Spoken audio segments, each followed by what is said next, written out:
আমাদের গ্রামের বাড়িতে অনেক জমি জমা ছিল আর কি, তো সেখান থেকে আর কি আমাদের মেইন ইয়াগুলো আসতো, খরচ টরচ সবকিছু আসতো। তো প্লাস আমার আম্মু জব করতো।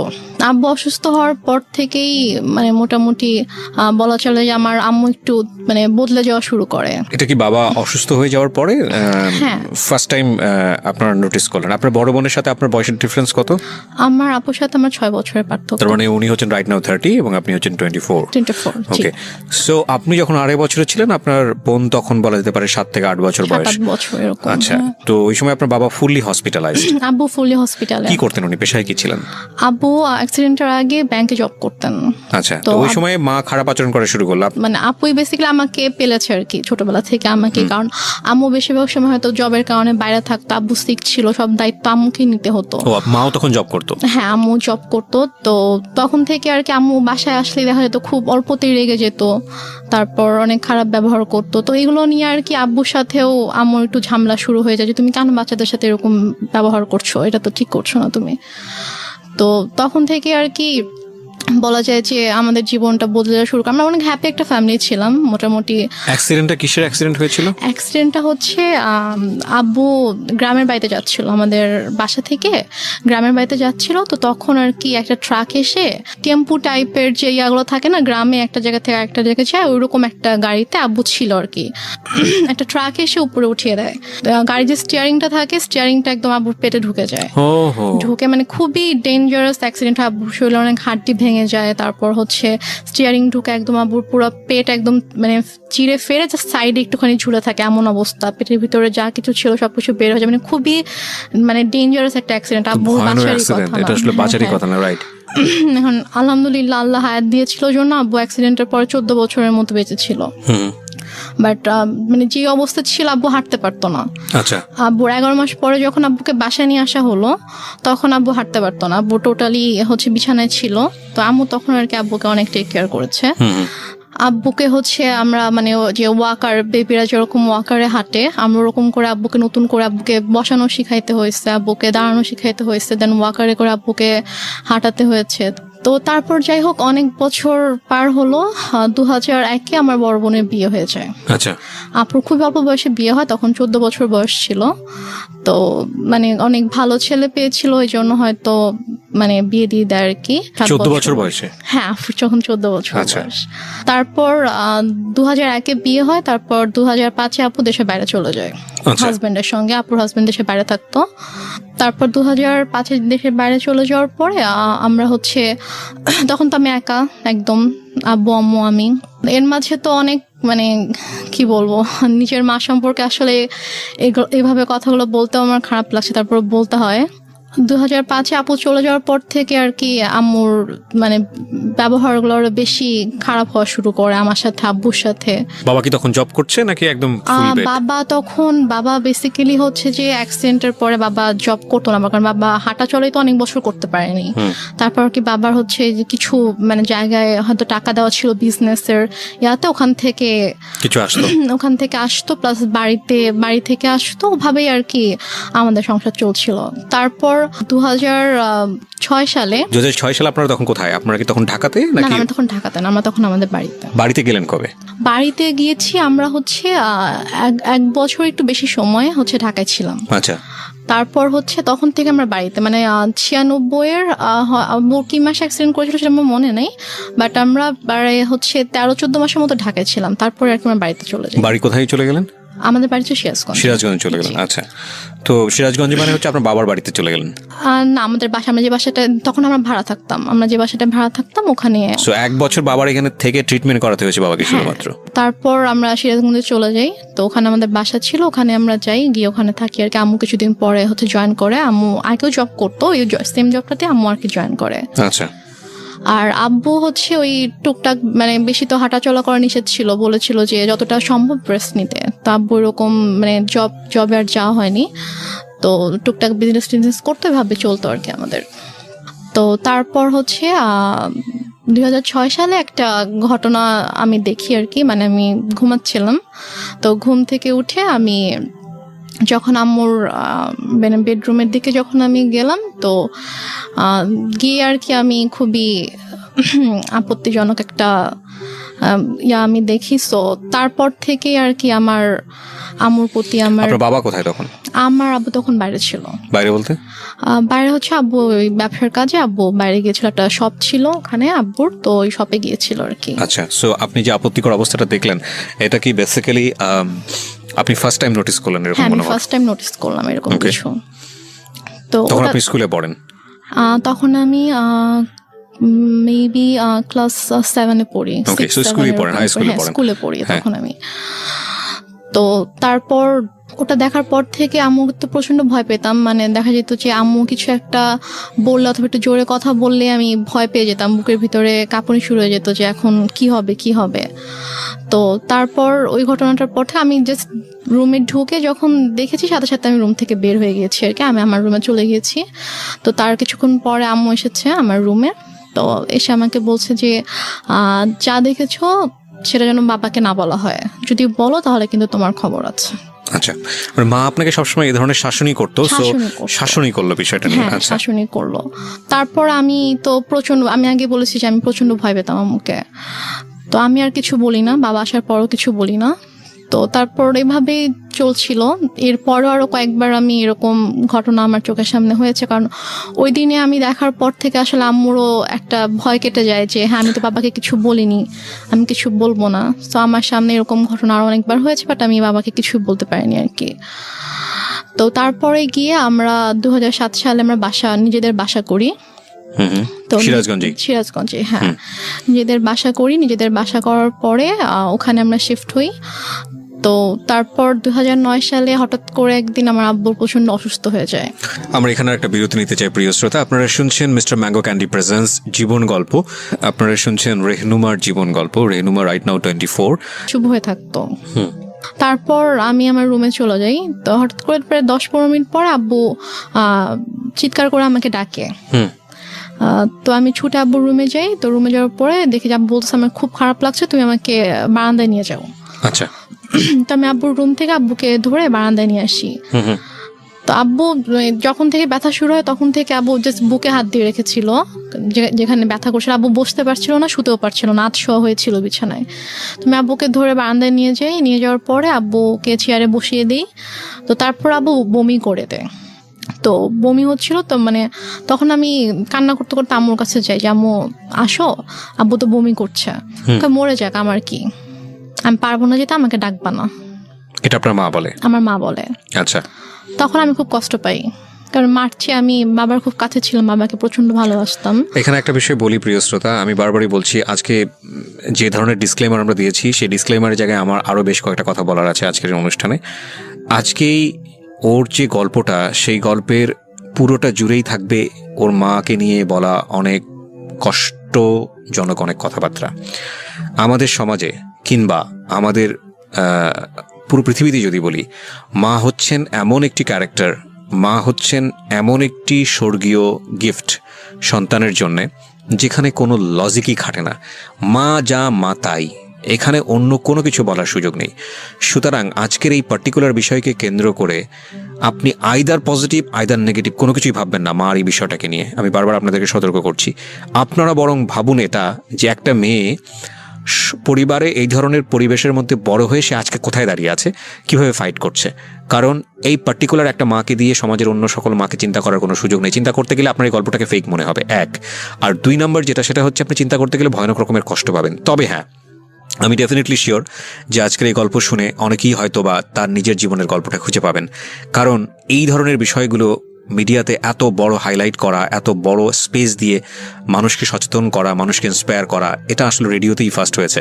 সো সেই জায়গা থেকে আমাদের জন্য এটা অনেক বড় একটা চ্যালেঞ্জ। আমি বারবার ইন্টারাপ্ট করছি আপনাদেরকে এই একটা জিনিস বোঝানোর জন্যে, গল্পের ক্যারেক্টারের কোনো পার্টিকুলার বিষয় যেটা আপনার মধ্যে নেগেটিভ কনসিকুয়েন্স তৈরি করে ওটাকে ফোকাস না করে বরং এই মেয়েটার স্ট্রাগলটাকে ফোকাস করবেন প্লিজ। ওকে, হ্যাঁ।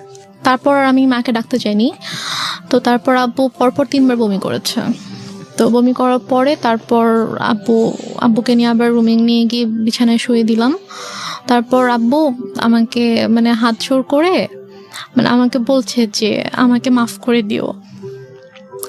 আমি বলছি তুমি এভাবে কেন কথা বলছো? বলছে যে আমি তোমার জন্য কিছুই করতে পারলাম না। মানে আমি তখন এতটাই মানে আমি তো কিছু বুঝতাম না তখন। আমি যদি এখন যদি থাকতাম ওই সিচুয়েশনে, আমি হয়তো বুঝতে পারতাম যে আব্বু হয়তো আর বেশিক্ষণ থাকবে না, এই জন্য ওইভাবে বলছে। বাট তখন আমি বুঝিনি আসলে। তা বলছে এভাবে কথা বলো না বাবা, তুমি ঠিক হয়ে যাবা, ভাই আসবে একটু পরে, তোমাকে হসপিটালে নিয়ে যাবো, তুমি ঠিক হয়ে যাবা, কিছু হবে না। তো তারপর ভাইয়া 5টার দিকে, ভাইয়া মেবি 4টার দিকে বাসা থেকে বের হয়।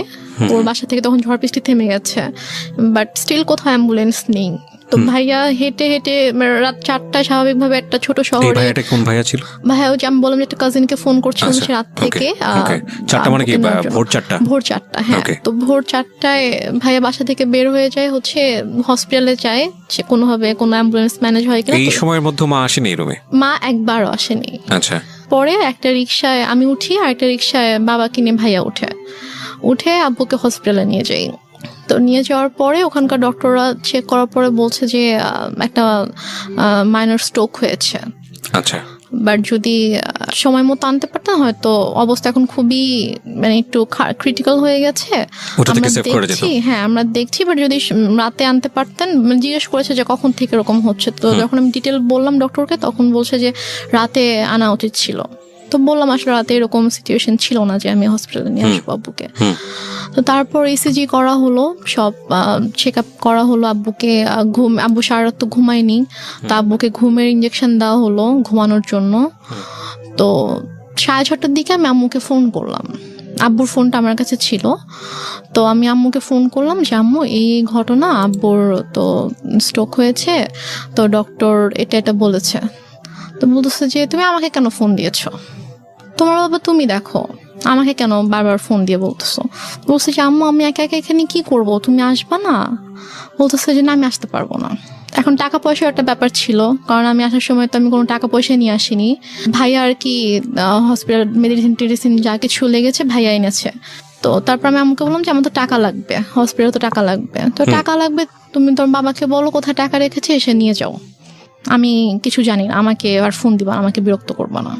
তো তারপর আমি আর মাকে ফোন দিই না, আমি আমার চাচুকে ফোন দিই। আমার ছোট চাচু আমাদের বাসা থেকে 15 মিনিটের দূরত্বে থাকতো। তো চাচুকে ফোন দিয়ে বলি যে চাচু আব্বু তো এরকম হসপিটালে, তো আপনি আসেন।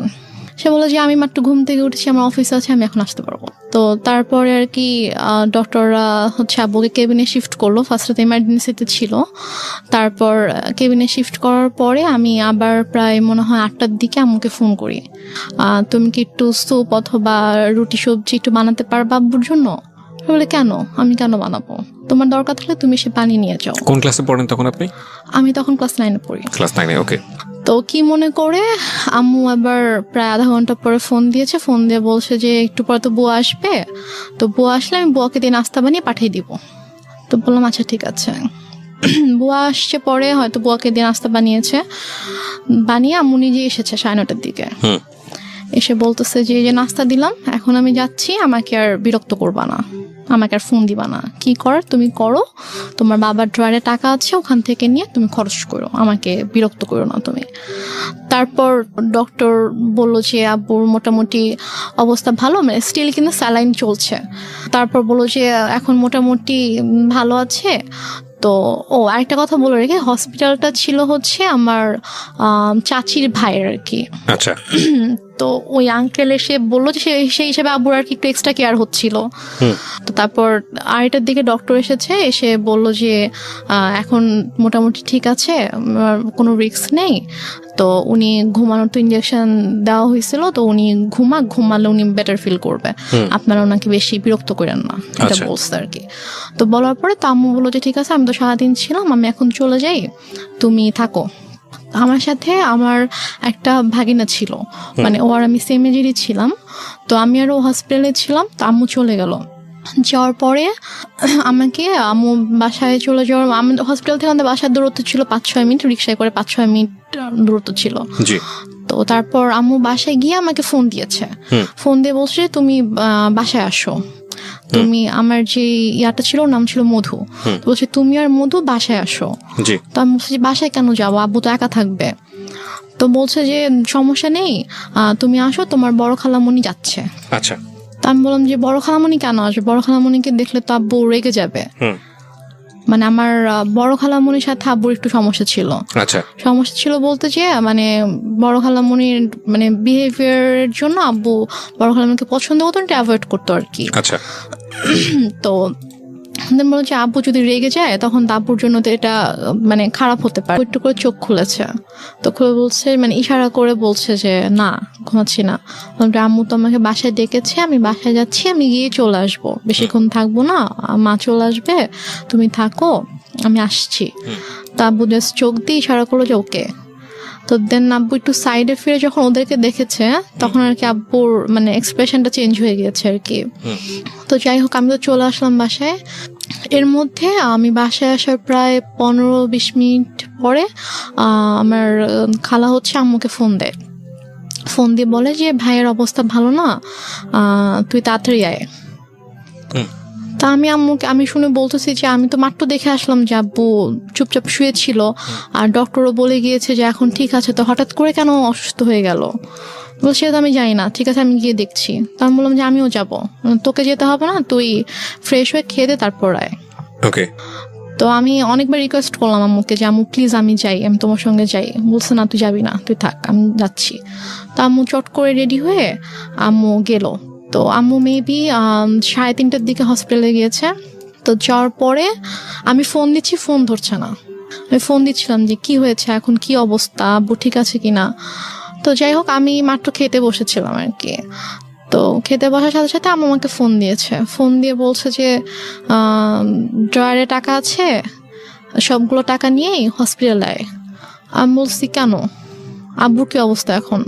বলছে হ্যাঁ তোর আব্বুকে ঢাকা নিতে হবে, অবস্থা ভালো না, অক্সিজেন দিয়ে রাখছে, তোর আব্বুকে ঢাকা নিতে হবে, তুই টাকাগুলো নিয়ে আয়, এখানকার তো বিল পে করতে হবে, ঢাকা গেলে টাকা লাগবে, তো তুই টাকাগুলো নিয়ে আয়। আমি আর খেতে পারলাম না। আমার ভিতরে এত অস্থিরতা শুরু হয়েছে যে আমি কান্না শুরু করে দিয়েছি, যে আমার কেমন ওখানে প্রচন্ড খারাপ লাগছিল। তো তারপর আমি টাকা নিয়ে চট করে বের হলাম। তারপর আমি হসপিটালে আসার পর দেখি যে আমার একজন চাচু হসপিটালের নিচে দাঁড়িয়ে আছে। আমি রিক্সা থেকে নামার সাথে সাথে চাচু আমার হাত ধরেছে, তো ধরে বলতেছে যে চল উপরে চল। আমি বললাম যে আব্বুর কি হয়েছে? তখন আমার খুব খারাপ লাগছিল, যে আমার মনে হচ্ছিল যে মেবি আব্বু নেই। তাই আমি বলছি সত্যি করে বল আব্বুর কি হয়েছে। তো আব্বুর কেবিন ছিল হচ্ছে 3 তলায়। তো দেন আমি গেলাম, তো চাচু পুরোটা সময় আমার হাত ধরে আছে। 3 তলাতে যাওয়ার পরে দেখেছি আব্বুর কেবিনের দরজাটা খোলা, দরজার সামনে অনেক মানুষ। তো আমি গিয়ে চিল্লানো শুরু করছি যে হার্ট অ্যাটাক করেছে হার্ট পেশেন্টের রুমের সামনে দরজা কেন খোলা থাকবে, এত মানুষ কেন এখানে হইচই করছে, আপনার সরেন এখান থেকে, আমার আব্বুর ডিস্টার্ব হবে। আমি এটা বলতে বলতে রুমে ঢুকে দেখি যে আমার মা খালা একটা বেডে বসে আছে, আর আমি দেখেছি আব্বু শুয়ে আছে। আমি তখনও খেয়াল করিনি যে আব্বুর মাথার নিচে যে বালিশ নেই, অথবা আমি স্যালাইন টালাইন আমি কিছুই খেয়াল করিনি আর কি। আমার জাস্ট মনে হচ্ছে আব্বু নর্মালি শুয়ে আছে, কারণ ওইভাবে শোয়াই আমি দেখে গেছি আব্বুকে। তো আব্বুর মাথার কাছে হচ্ছে আমার চাচু বসে আছে, যে চাচুকে আমি সকালে ফোন দিয়েছিলাম, যিনি বলেছে অফিস আছে আমি আসতে পারবো না, উনি বসে আছে। চাচি এসেছে, উনি দাঁড়িয়ে আছে। তো আমি আব্বুকে দেখো তখনও কিন্তু বুঝতে পারিনি যে আব্বু নেই।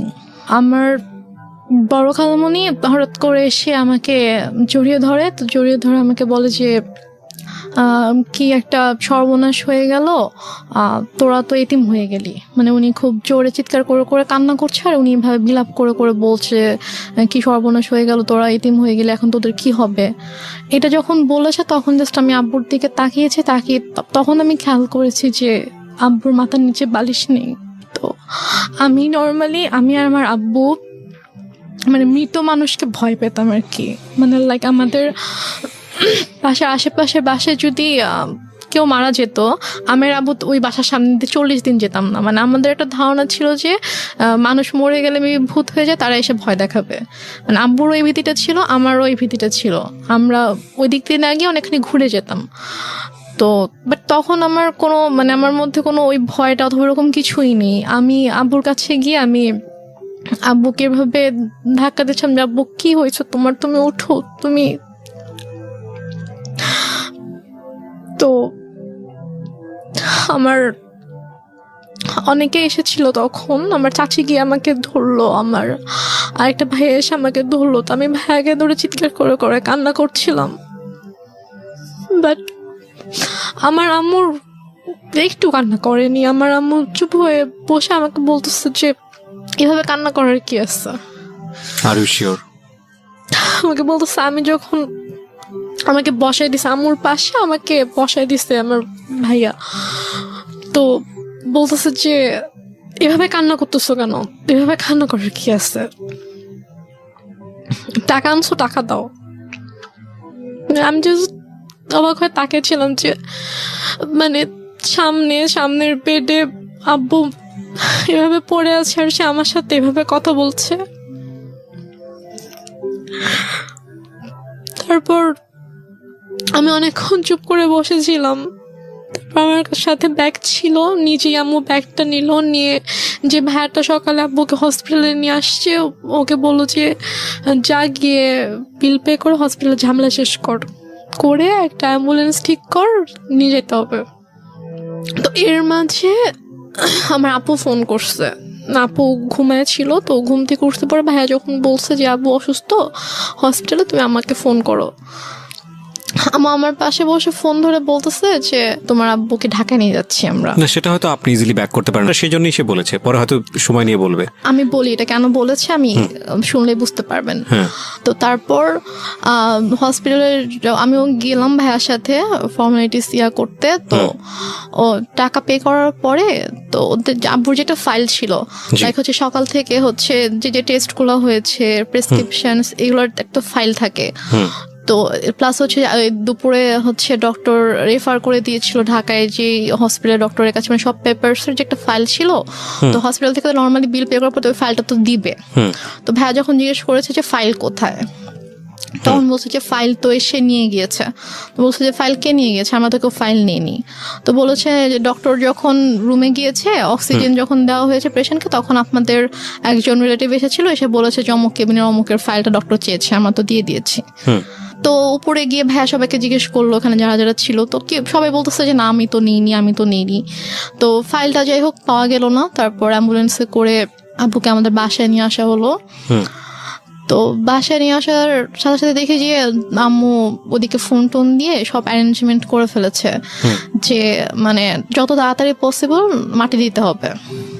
বাট আপু যখন দেশের বাইরে চলে যায়, তখন আপু এভাবে বলে যায় যে মানে যদি কখনো মানে আব্বু হোক আম্মু হোক কেউ যদি মারা যায়, তাকে রেখে দিবা আমি না আসা পর্যন্ত, আমি আসবো দেখবো তারপর মাটি হবে। আপু এটা বলে গিয়েছিল। তো আপুর শ্বশুর বাড়িতে যখন জানানো হয় যে আব্বু মারা গেছে, তখন বলে যে ঠিক আছে আমরা আসছি, আপনারা ওখানে সবকিছু ঠিকঠাক করেন, ওনাকে গোসল করেন, তারপর আমরা ঢাকায় নিয়ে এসে ওনাকে মানে আপু শ্বশুর বাড়িতেও এটা জানতো, কারণ আপু শ্বশুর বাড়িতেও সেম কথাটাই বলেছে যে শ্বশুর শাশুড়ি ছিল, তো ওদের বলেছে যে মানে যারই কিছু হোক না কেন আমাদেরকে ছাড়া কিন্তু আপনারা মাটি দিবেন না, আমরা দেখবো।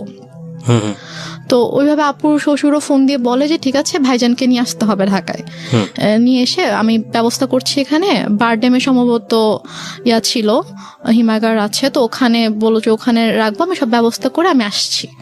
বলছে না আপনাদের আসতে হবে না, যত তাড়াতাড়ি পসিবল মাটি দিয়ে দিব, মৃত্যু বৃষ্টি আত্মা হচ্ছে কষ্ট পাবে, বেশিক্ষণ রাখা যাবে না। তো বলতেছে যে না, মানে আপুর কথা বলছে যে বৌমা তো বলে গেছে, তা আমাকেও বলে গেছে, তো আমি তো এটা পারবো না, আমি বৌমাকে কি জবাব দিব আপনি যদি মাটি দিয়ে দেন। সে বলতেছে না আপনাদেরও কষ্ট করে, এখন সন্ধ্যা হয়ে গেছে, আপনাদেরও এখন কষ্ট করে আসতে হবে না, আর আপনারা আসলে আসেন, বাট আপনারা আসার আগে আগে মাটি দিয়ে দিব। মানে আম্মু পুরো ক্রেজি হয়ে গিয়েছে মাটি দেওয়ার জন্য। তো আমার চাচুরা ফোন দিয়ে বলতেছে যে আমার আরেকটা চাচা গ্রামের বাড়িতে থাকে, তো আমার চাচা ফোন দিয়ে বলতেছে যে তুমি এখানে নিয়ে আসো, আমাদের পারিবারিক কবরস্থানে মাটি হবে। সে বলতেছে না আমি ওখানে নিব না, ওর এখানেই মাটি হবে। তো এগুলো নিয়ে আম্মু খুবই মানে রীতিমতো ঝগড়া করতেছে অনেক। আম্মু কিন্তু স্টিল মানে এক ফোঁটাও কান্না করেনি, একটুও কান্না করেনি। তো সে আমার চাচার সাথে ফোনে ঝগড়া করতেছে যে না আমি এখানে মাটি দিব, আপনাদের যদি দেখতে ইচ্ছা করে আপনারা এখানে আসেন, এসে দেখে যান। কোনোভাবে রাজি করাতে পারতেছে না যে না পারিবারিক কবরস্থানে তার মাটিটা হবে। ওইদিকে আপু বারবার ফোন করে বলতেছে যে তুমি একটু আব্বুর সাথে কথা বলায় দাও। তো বলছে এখন তো কথা বলতে পারবে না, এখন তো হচ্ছে যে কি অক্সিজেন দিয়ে রাখছে এটা সেটা এগুলো বলতেছে। তো বলছে যে ও আপুকে বলছে যে আমি এখন অ্যাম্বুলেন্সে। তো বলছে ঠিক আছে, আব্বু কথা বলতে না পারলেও সমস্যা নেই, তুমি আব্বুর কানের কাছে ফোনটা নাও, আমি আব্বুর সাথে কথা বললে আব্বু বেটার ফিল করবে, আব্বুর ভালো লাগবে আমার ভয়েস শুনলে। সে বলতেছে না এখন না, আমি হসপিটালে যাই, তোমার সাথে কথা বলে দিব।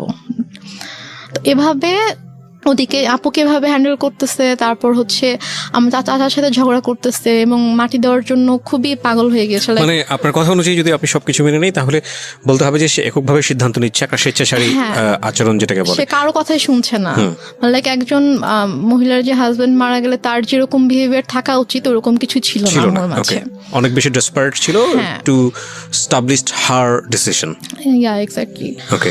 তো তারপর সবাই বুঝায় যে এরকম করার কিছু নেই, আপনি একটু শান্ত হন, যেহেতু তার বাবা মা ভাই সবার কবর ওখানে, সো ওনার ভাইরাও চাচ্ছে, ওনাদের কথাটা আপনাকে মানতে হবে। তো সবাই বোঝানোর পরে গিয়ে উনি আর কি বলে আচ্ছা ঠিক আছে। দেন আব্বুকে গোসল করানো হয়, করানোর পরে রাত 8টার দিকে সম্ভবত অথবা 8টার পরে আব্বুকে একটা ট্রাক নিয়ে আসা হয়। মানে আমাদের বাসা থেকে আমার দাদুর যে গ্রাম ওটা 1 ঘন্টার দূরত্ব ছিল আর কি। জি। তো ওখানে তারপর আমরা যাওয়ার জন্য মাইক্রো ট্রাক সবকিছু অ্যারেঞ্জ করা হয়। তো আমি বলি যে আমি যাবো, বলেন তোমাকে যেতে হবে না, আমাকে বাসায় রাখে। আর বাসায় আমার ছোট খালামুনি ছিল, আরো কে ছিল, তো ওদের কাছে আমাকে রেখে যায়। রেখে আম্মু চলে যায় ওদের সাথে গ্রামের বাড়িতে মাটি দেওয়ার জন্য। আচ্ছা। মাটি দিয়ে রাতের 12:30 পৌনে 1টার দিকে চলে আসে, সবাই আবার ব্যাক করে আর কি। স্টিল আপুর সাথে সে কথা বলতেছে যে বাবা বেঁচে আছে, বাবা হসপিটালে। আপু বারবার ফোন দিয়ে বলছে যে কথা বলায় দাও। সে মানে বলাচ্ছেন আর কি। তো দেন মেবি 12:30 পৌনে 1টার দিকে আসলো বাসায়। তো আসার পরে তখন গিয়ে আপু শাশুড়িকে বলেছে যে আপনাদের আসতে হবে না, আমি যেহেতু মাটি দিয়ে দিয়েছি তাড়াতাড়ি, তো আপনারা সকালে আসেন, রিল্যাক্সে সকালে আসেন, এখন আসতে হবে না। তো তারপর ওরাও আসলো না। তো তারপর আপুকে আমাদের সময় সকাল 5:30টার দিকে আপুকে ফোন দিয়েছে, ভাইয়াকে ফোন দিয়ে তো আপু কলেজে ছিল, ভাইয়াকেও কিন্তু জানায়নি। তো 5:30টার দিকে ভাইয়াকে ফোন দিয়ে বলছে যে তোমার আব্বা তো মারা গেছে। তো বলছে যে মানে কি, আপনি তো একটু আগেও বলছেন, মানে রাতের বেলাও যখন কথা হয়েছে তখনও তো আপনি বলছেন যে আব্বা ঢাকায় হসপিটালে, এখন মারা গেছে, মানে আপনি কি বলতেছেন এগুলা? ভাইয়া বিশ্বাস করতে পারতেছে না। তো বলতেছে যে হ্যাঁ এরকম মারা গেছে, মাটি দিয়ে আসছি, ডিটেল বললো আর কি। তো তাহলে আপনি কেন বিকেল থেকে বলছেন যে আপনি আব্বুকে ঢাকায় নিয়ে আসতেছেন, এগুলো কেন বলছেন, মিথ্যা কথা কেন বলছেন? পরে বলে যে তারপর বলছে যে আপনাদেরকে তো বলা হয়েছে যে কেউ মারা গেলে রাখতে, আমরা দেখবো তারপর মাটি হবে, তো আপনি কেন মাটি দিয়ে দিলেন? ভাই আম্মুর সাথে এভাবে কথা বলতেছিল। তো বলতেছে যে আমার ইচ্ছা হয়েছে আমি দিচ্ছি। এটা আপনার মা বলছে? আমার মা বলছে যে আমার ইচ্ছা হয়েছে আমি দিছি, এখন তো কিছু করার নাই। আপুর কথা বলছে যে ওকে জানাও, ও কোথায়? তো বলছে ঠিক আছে, ওকে আপনার জানাইতে হবে না, আমি ওকে জানাচ্ছি, আমি আমার ওয়েতে ওকে জানাবো। তো তারপর আপু কলেজে ছিল। তো আপু কলেজ থেকে আসার পর এর মধ্যে বাসায় হচ্ছে আপুর কিছু ফ্রেন্ডকে ভাইয়া ডাকে, ওরা সবাই আসে। তো আপু বাসায় এসে দেখে আপুর ফ্রেন্ডরা বাসায়, ভাইয়া বাসায়। তো আপু বলে যে কি হয়েছে তোমরা হঠাৎ করে বাসায় না জানিয়ে? তো বলে আসলাম আর কি। তো ওরা অনেক খাবার টাবার রান্না করে আনছে, তো আনার পর আপুকে খাওয়ানো দাওয়ানোর পরে তারপর আপুকে বলছে যে এরকম আব্বু তো মারা গেছে। তখন আপু খুব শকড, সে মানে কি, আমাকে তো বলা হয়েছে যে আব্বু হসপিটাল, আব্বু ঢাকায়, তাহলে আম্মু কেন মিথ্যা কথা বলছে? দেন আপু আম্মুকে ফোন করে বলে যে তুমি কেন মিথ্যা বললা, যাই হোক অনেক কথা। তো আম্মু বলে যে এরকম মৃত মানুষকে রাখতে হয় না, কষ্ট পায়, এগুলো নিয়ে আর কি অনেক ইয়ে হয়। বাট তখনও আমি বুঝতে পারিনি যে আসলে ব্যাপারটা কি হয়েছে। তো এর মাঝে কথা ওঠে আব্বুর এই ফাইলটা নিয়ে। এটা নিয়ে যখন কথা ওঠে যে ওই ফাইলটা কোথায়, আমার বড় খালার ছেলে হচ্ছে ডাক্তার। তো ভাইয়া এসে বলে যে আমি রিপোর্টসগুলো দেখবো, আমার কাছে মনে হচ্ছে যে ডাক্তারদের কোনো একটা অবহেলার কারণে, তো ভুল কোনো কিছুর কারণে এরকম ভাবে খালু মারা গেছে, কিন্তু ফাইলটা মিসিং। হ্যাঁ, তো এই জন্য ওরা হসপিটাল থেকে ফাইলটা মানে মিসিং করে দিয়েছে। আমরা একটা বিষয় একটু বলি প্রিয় শ্রোতা, আজকের এই গল্পটা একটু যে জায়গাটা এখন দাঁড়িয়ে আছে সেটা সামনের দিকে গিয়ে পুরোপুরি অন্যদিকে মন নেবে, because I know the story. এবং এইটুকুতে যদি নাটক বা সিনেমার গল্পের জায়গায় আপনি চিন্তা করেন তাহলে একজন ব্যক্তি যে ভিলেনের ভূমিকায় চলে এসছে, কিন্তু আমরা যেহেতু এখানে জীবন গল্প প্রচার করি, আমরা সবসময় একটা কথা বলি, প্রত্যেকটা মানুষই আমাদের এই অনুষ্ঠানের প্রেক্ষাপট থেকে রেসপেক্টেবল। দেখুন, ওই মানুষটাকে যদি আজকে রেহনুমা যে জায়গাটায় বসে আছে সেখানে বসানো যায়, সে তার জায়গা থেকে হয়তো বিষয়গুলোকে অন্যভাবে ব্যাখ্যা দাঁড় করানোর চেষ্টা করবে। এবং রেহনুমা যে কথাগুলো বলছে এখানে, সেগুলোকে একেবারে টাইম মেশিনে গিয়ে ওই সময়ে বসে ঘুরে দেখে প্রুফ করার কোনো সুযোগ নাই। সে কারণে আমরা একেবারে সারেন্ডার করি এই জায়গাটাতে, this is not investigative show. But কিছু বিষয় আছে যেগুলো আমরা আমাদের সামাজিকতার জায়গা থেকে জানি, যে একজন সন্তান কখন মার এগেনস্টে গিয়ে কমপ্লেইন করে, কিংবা মা কখন সন্তানের এগেনস্টে বলতে বাধ্য হয়, কারণ পৃথিবীর সবচাইতে মধুরতম সম্পর্ক হচ্ছে এই জায়গাটি। সুতরাং ওই জায়গাটির প্রতি আজকের এই অনুষ্ঠান শুনে রেসপেক্ট কমুক, এটা আমাদের উদ্দেশ্য নয়। আমরা বরং রেহনুমার মাকে সম্মান জানাই। আমাদের মার জায়গাটি থেকে যে ধরনের রেসপেক্ট আছে প্রত্যেকটা মায়ের প্রতি, রেহনুমার মায়ের প্রতিও আমাদের ঠিক সেই রেসপেক্টটাই থাকছে। আমরা বরং গল্পটাকে অন্যদিকে একটু ফোকাস করি, যে রেহনুমা এইরকম একটা প্রবলেম পরিবারের মধ্যে ফেস করেছে, বা করার পরেও সে আজকে কোথায় দাঁড়িয়ে আছে। এবং এই গল্পটা এই কারণেই প্রচার করতে চাই, সবাইকে যদি মানে আমাদের সামনে আনতে পারেন, রিসিপশনের জিনিস ছিল, উনি বলেছে যে তাহলে আমি চিনে ফেলবো। আচ্ছা, কে ছিল উনি বলেছে যে, আমি জিজ্ঞেস করছিলাম যে মানে কে ছিল, ছেলে ছিল নাকি মেয়ে ছিল, তো উনি বলছে একজন মহিলা ছিল। আচ্ছা, তো উনি এসে বললো যে অমুক কেবিনের অমুক পেশেন্টের হচ্ছে আমি রিলেটিভ, তো ডক্টর ফাইলটা চেয়েছে, ফাইলটা দেন তাড়াতাড়ি। তো ফাইলটা পরে নিয়ে গিয়েছে।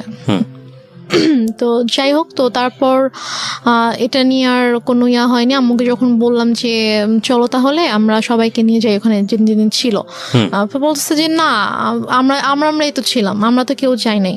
তার মধ্যে যেতে সমস্যা কোথায়, চলো। আম্মু বলছেন আমি যাবো না। তো এটা নিয়ে এক পর্যায়ে আমার সাথে অনেক বড়ই সিন ক্রিয়েট হয়েছে, অনেক কথা কাটাকাটি হয়েছে। ভাইয়াও বলেছে যে খালা চলো, কি সমস্যা, তো সে বলছেন আমি যাব না। তো ওই হসপিটাল মূলত ছিল যে আমাদের ফ্যামিলি ডক্টর যেটা থাকে, তো ডক্টর এখানকার ছিল, আমাদের কিছু হইলে আমরা ওই হসপিটালতে যেতাম আর কি। তো তারপর থেকে আমার ওই হসপিটালে যায় না। আচ্ছা, মানে কোনো প্রবলেম হলে আর ওই হসপিটালে যায় না, সে ডক্টর চেঞ্জ করে ফেলছে, হসপিটাল চেঞ্জ করে ফেলছে। তো তারপর যাই হোক, এটা নিয়ে আর কোনো কথা কাটাকাটি হয়নি, কিছু হয়নি, শেষ হয়ে গেল ব্যাপারটা। তো তারপর থেকে আব্বু মারা গেল হচ্ছে মে মাসে। সেপ্টেম্বর মাস থেকে হঠাৎ করে আম্মুর কি হলো, সে আমাকে বলছে যে তোমাকে বিয়ে দিয়ে দিব। যে আমি তো বিয়ে করব না, আমি তো অনেক ছোট আছে, আমি তখন 9-এ পড়ি। তো আমি বলেছি আমি তো বিয়ে করব না। তো বলেছে যে না, তোমাকে বিয়ে করতে হবে। আমি বলেছি যে কেন, তোমার দায়িত্ব আমি নিতে পারতেছি না। একটু একটা মিনিট, মানে টু বি অনেস্ট, যে জিনিসটা আমার জানার আছে সেটা হচ্ছে যে আপনি তো মোটামুটি গল্পের যে গ্রাফটা মেনটেন করছেন তাতে বোঝাই যাচ্ছে যে আপনার সঙ্গে আপনার মায়ের একটা সম্পর্ক, এই সম্পর্কটা স্বাভাবিক সম্পর্ক ছিল না, এটা একটা বৈরী সম্পর্ক। এবং আপনার বোন চলে গেল কানাডাতে, আপনারা দুই বোন, বাবা তো মারাই গেল, এবং ইন দ্য মিন টাইম আপনারা সিরাজগঞ্জে বাড়ি করেছেন। তার মানে ওই বাড়ি বলতে আপনারা কয়টা, আপনার পুরো একটা ফ্ল্যাটে আপনি এবং আপনার মা, এবং আপনি তখন ক্লাস 9-এ পড়ছেন।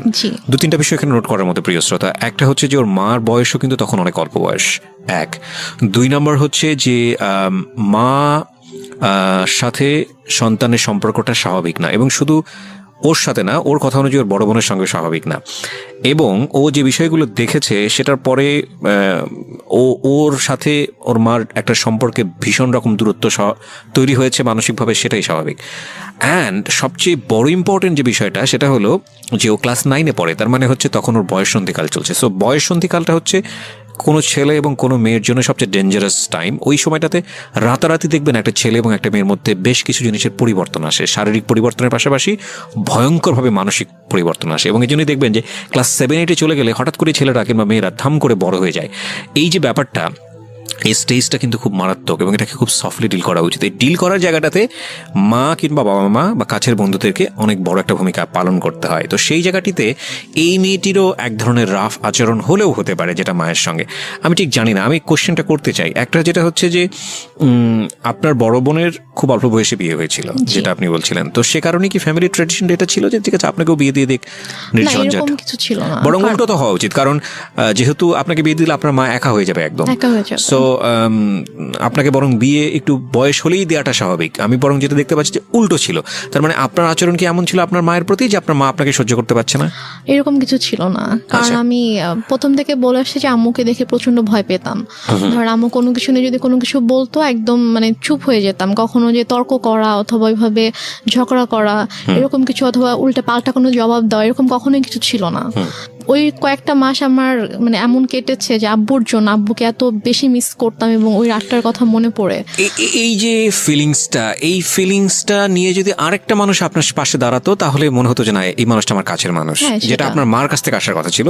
আপনার কথা অনুযায়ী আপনার মা ওই সময়টাতে খুবই স্বাভাবিক ছিলেন, তার মানে ওইটা আপনার কাছে আরো বেশি কষ্টদায়ক মনে হচ্ছিল। সেটাই। বলুন তারপর। যারা এসেছে তারাই কিন্তু আমাকে সান্ত্বনা দিয়েছে, বাট আমার মার থেকে আমি কোনো সান্ত্বনা পাইনি। তো আমি আসলে অনেক বেশি মানে একা হয়ে গিয়েছিলাম। তো সেই একাকিত্ব থেকে আমি আর কি ঘুমাতাম না। তো যাই হোক, তো সেপ্টেম্বরের দিকে হঠাৎ করে আম্মু একদিন আমাকে বলে যে দেখো আমার অনেক ঝামেলা হচ্ছে।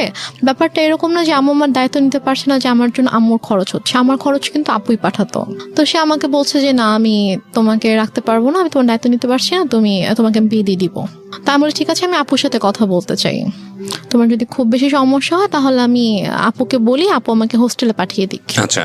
তো বলেছে না আপুকে বলা যাবে না। তো এটা নিয়ে অনেক আম্মুর সাথে মোটামুটি একটু চলছিল যে আম্মু অনেকভাবে অনেককে দিয়ে বুঝাচ্ছিল আমাকে, লাইক আমার ফ্রেন্ডের আম্মুকে নিয়ে এসে। আপনার মধ্যে এমন কোনো আচরণ কি ছিল যেটা মা নোটিস করেছে যে বিয়ে দিয়ে দিলেই আমি সেফ জোনে চলে যাই?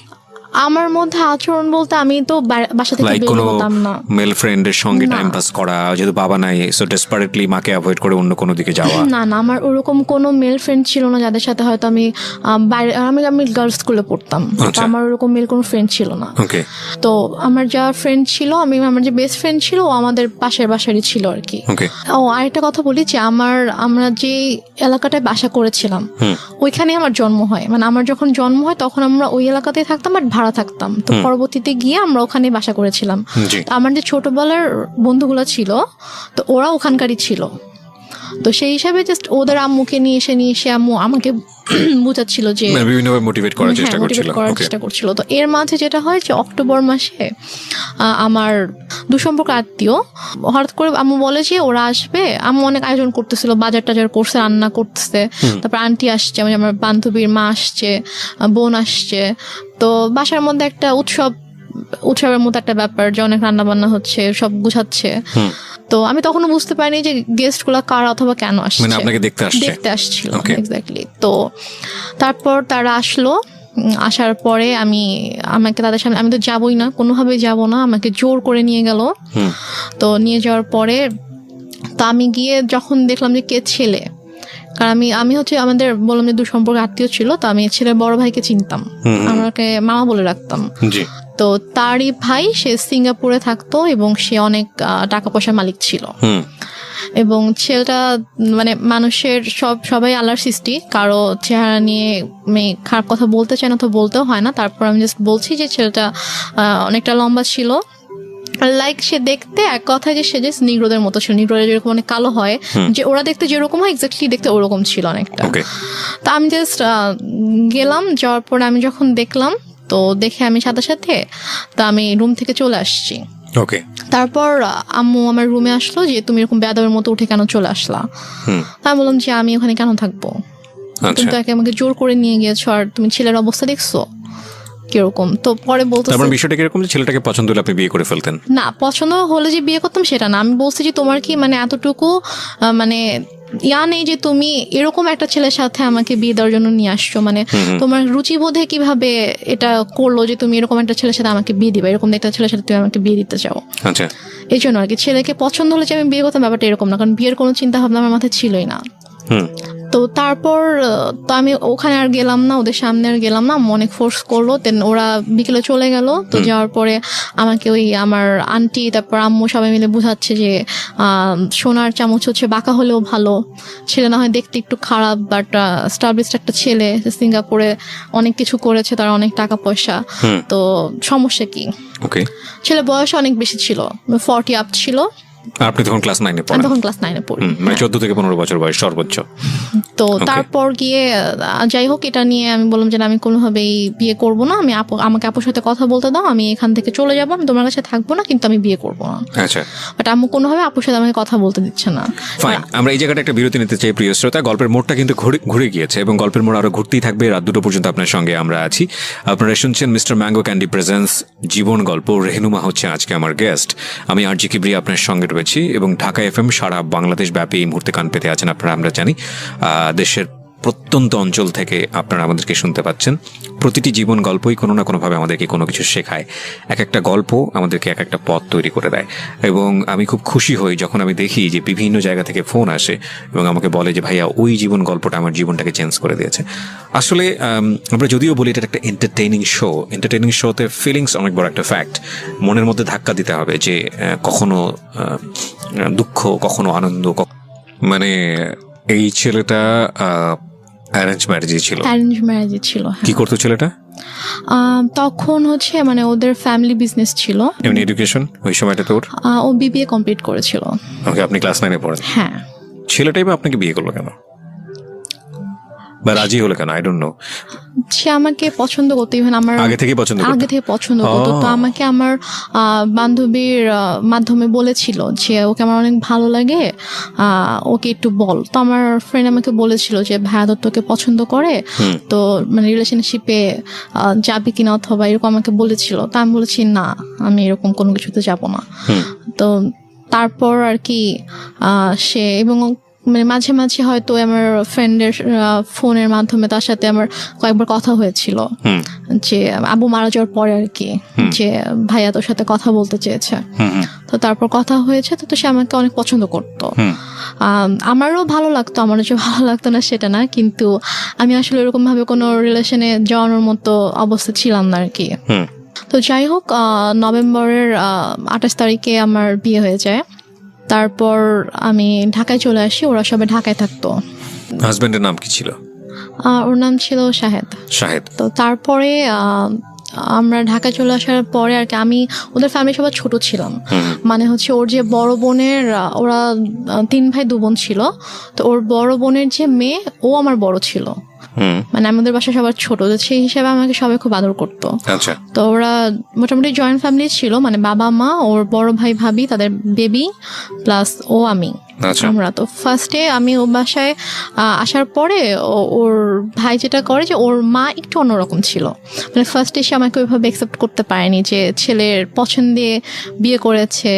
মানে ছেলে মানে উনি আর কি বিয়ের একটু বিপক্ষে ছিল, যে উনি চায়নি যে ও আমাকে বিয়ে করুক, যে তুমি এমনি হুটহাট করে একটা মেয়েকে কিভাবে বিয়ে করতে চাও, তুমি বিয়ে করো না। তো বারো বলেছেন আমি বিয়ে করবো, আমার মেয়েটাকে ভালো লাগে, আমি বিয়ে করবো। তো এই জন্য আর কি উনি একটু আমার সাথে একটু অন্যরকম ছিল। তো তারপর যেটা হয় সেটা হচ্ছে যে ওর সবার ডিসিশন অনুযায়ী যে তোমরা কিছুদিন আলাদা থাকো। আলাদা থাকার পরে মাঝে মাঝে আম্মুর সাথে ওর দেখা হোক, ওর সম্পর্কটা একটু ইজি হোক, তারপরে তোমরা এসো। বাট প্রথমে যদি দেখো তোমরা এখানে কন্টিনিউয়াসলি থাকতে থাকো, তখন দেখা যাবে যে হয়তো আম্মা ওকে এখন একটু নিতে পারতেছে না ভাবে মেন্টালি, তো ওর সাথে হয়তো কোনো একটা মিসবিহেভ করে ফেললো, সেটা হয়তো খারাপ হবে। তো তোমরা আলাদা থাকো, তারপরে মাঝে মাঝে আসবা, আমরাও যাব, তারপর ঠিক হয়ে গেলে তখন চলে এসো এখানে। তো ওদের বাসা থেকে 2-3টা রোড পরে আর কি আমাদের জন্য একটা বাসা ঠিক করে। তো সে বাসাটায় আমরা ওখানে 2 মাসের মতো ছিলাম, প্রায় 2 মাসের মতো ছিলাম। তো এর মাঝে ওর আব্বু অনেকবার এসেছে আমাদের বাসায়, তারপর আমরাও যেতাম ওখানে। তো দেখা যায় ওনার সাথে আমি শপিং এ যেতাম, আম্মুর সাথে, শাশুড়ি মায়ের সাথে। তো ওনার সাথে আমার মোটামুটি ভালো একটা সম্পর্ক হয়ে যায় আর কি। তারপর উনি বলে ঠিক আছে তোমরা বাসায় চলে আসো। আচ্ছা। তারপর আমরা বাসায় চলে আসি সম্ভবত জানুয়ারি শেষের দিকে। তো বাসায় চলে আসার পরে তার মোটামুটি ভালোই কাটছিল। ওদের বাসার সবাই আমাকে খুব আদর করতো, যে আমি সবার ছোট ছিলাম, অনেক আদরের ছিলাম সবার। তারপর এর মাঝে যেটা হয় সেটা হচ্ছে যে আম্মু হঠাৎ করে প্রবলেম ক্রিয়েট করতে থাকে। আমার আম্মু প্রবলেম ক্রিয়েট করতে থাকে বলতে যে আমাকে ফোন করতো অথবা আমার হাজবেন্ডকে ফোন করতো, ফোন করে হয়তো চিল্লাফাল্লা করতেছে, আসো তুমি, আসতেছো না কেন, আমাকে বারবার ডাকতো। তো আমি ঠিক আছে আমি তো আসবো, সমস্যা নেই আমরা আসবো। তো আমরা এর মাঝে গিয়ে একবার ঘুরেও এসেছিলাম। তো সিরাজগঞ্জ থেকে ঘুরে এসেছিলাম। তো তারপরে সে হঠাৎ করে একদিন বলতেছে যে তুমি একবারে চলে আসো। বলছে আমি একবারে কেন চলে আসবো? বলতেছে যে না, এই ছেলের সাথে তোমার থাকতে হবে না। আমি বলছি যে মানে কি, আমি এই ছেলের সাথে কেন থাকবো না, কি হয়েছে?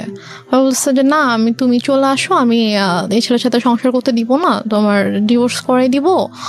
তুমি আসো, তুমি আসবা, পড়াশোনা করবা ঠিক মতো, আমার কাছে থাকবা, তুমি আসো। মানে হঠাৎ করে ধরনের কথা কেন? হঠাৎ করে।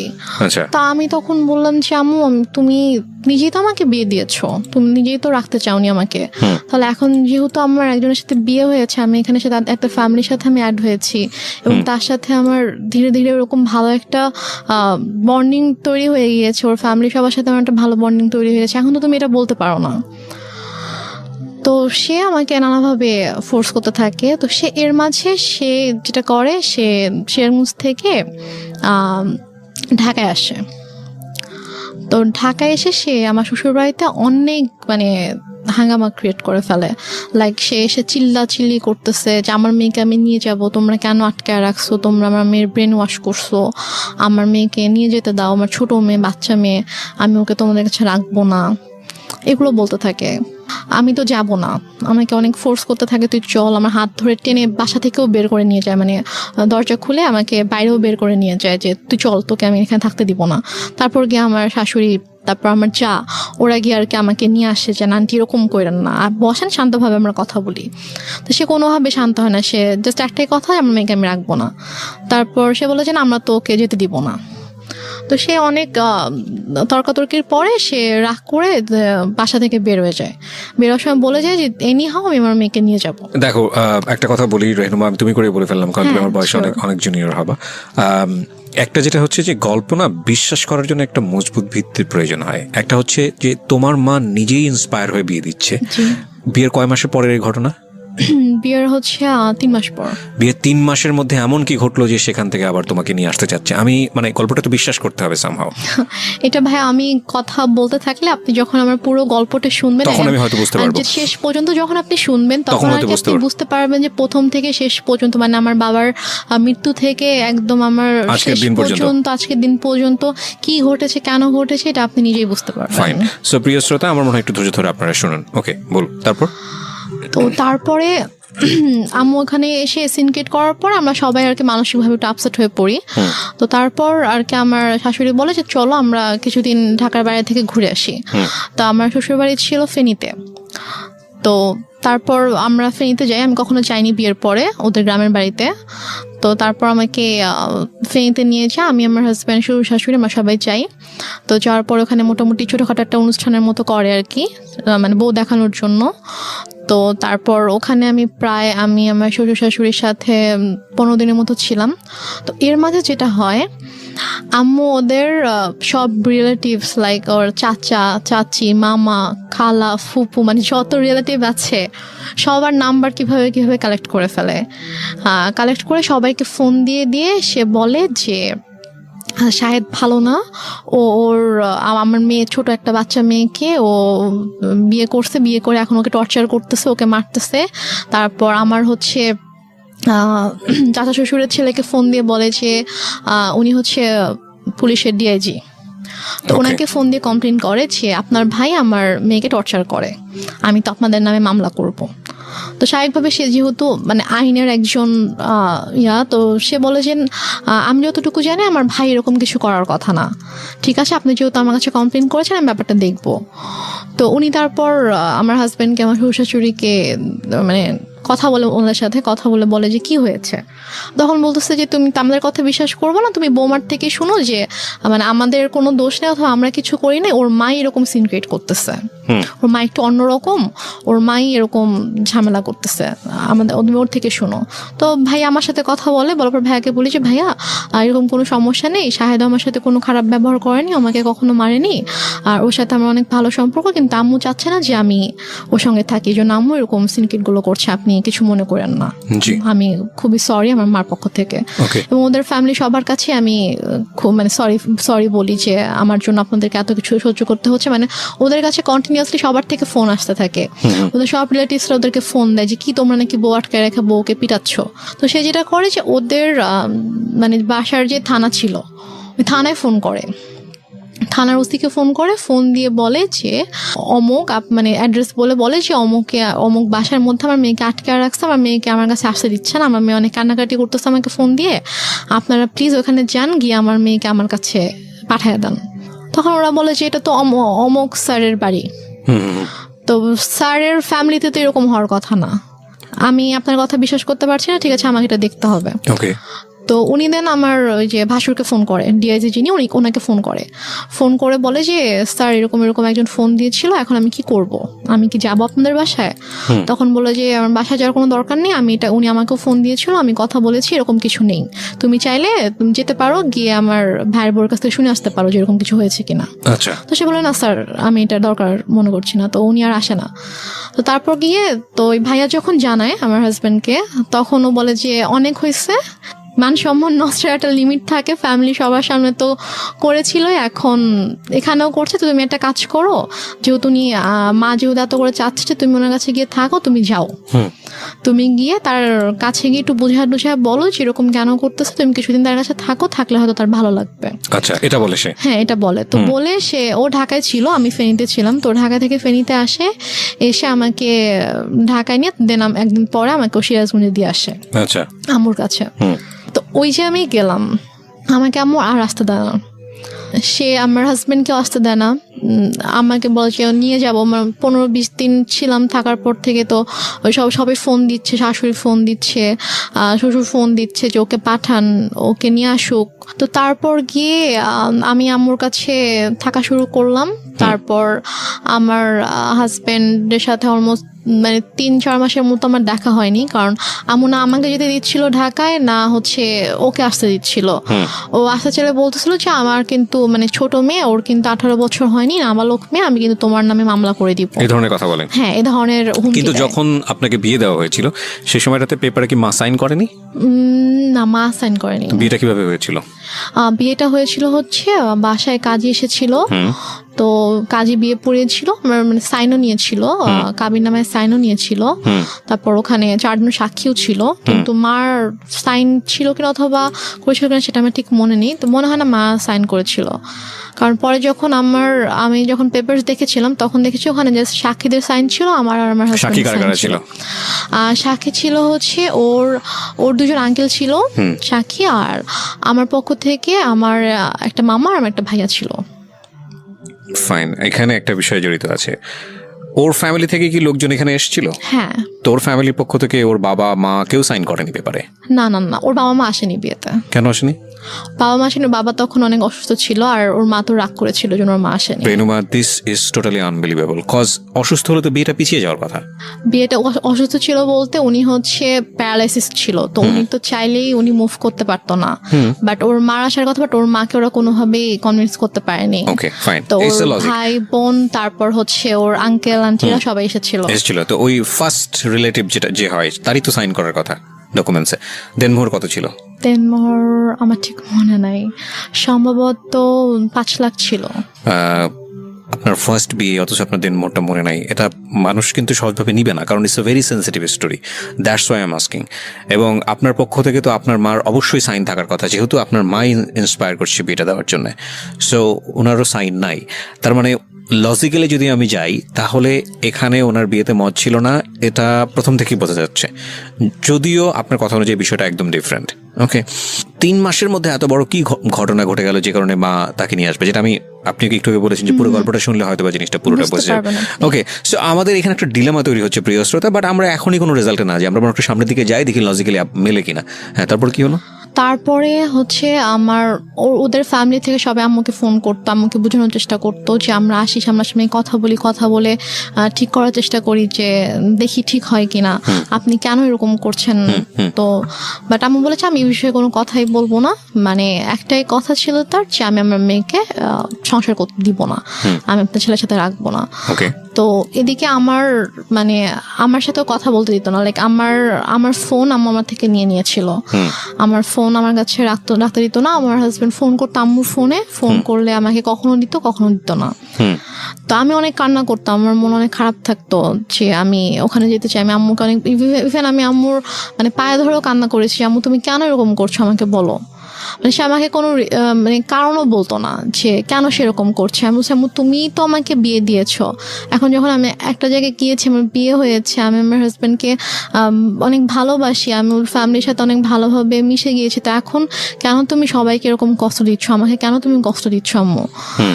যাই হোক, তারপরে গিয়ে আম্মু যেটা করলো যে ওদের সাথে অনেক কথাবার্তা যখন হলো, ও অনেক বার রিকোয়েস্ট করলো, তো বলো ঠিক আছে তুমি সিরাজগঞ্জ আসো, এসে ওর সঙ্গে দেখা করে যাও।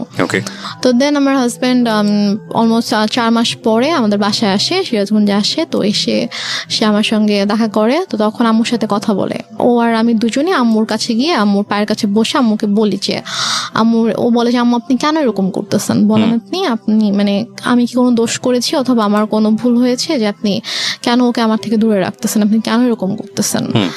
আম্মু বলে যে না আমি কোনো কথা শুনবো না, আমি তখন ভুল করছি, আমার বাচ্চা মেয়েকে বিয়ে দিছি, এখন আমি বুঝতেছি যে আমার ছোট একটা মেয়েকে এভাবে এত কম বয়সে বিয়ে দেওয়া উচিত হয়নি।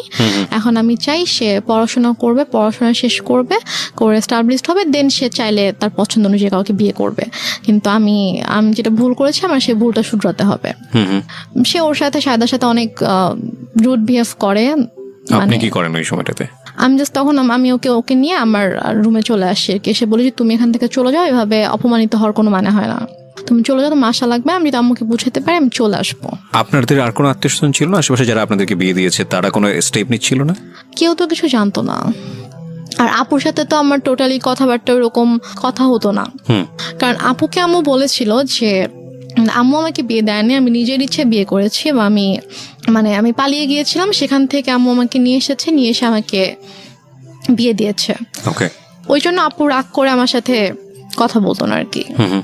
আর আমি যে তারপরও যে আমি কারো কাছে হেল্প চাইবো অথবা ফোন করবো, এটা আমার ছিল না। আমি যে কোথাও একা একা বাসা থেকে বের হয়ে আমি যে কারো কাছে একটা যাবো, গিয়ে যে আমি খুলে বলবো ঘটনা, অথবা আমি যে বাসা থেকে পালিয়ে চলে যাবো ঢাকায়, ওইরকম তখন হয়তো আমি অনেক ছোট ছিলাম, ওইরকম কোনো সাহস আমার ছিল না, অথবা আমি যে যাবো এরকম কোনো একটা সিচুয়েশন ছিল না। কারণ ফাইন, আমরা এই পার্টটাতে কিছু জিনিসের সমাধান পাচ্ছি না, cause it's one kind of mystery.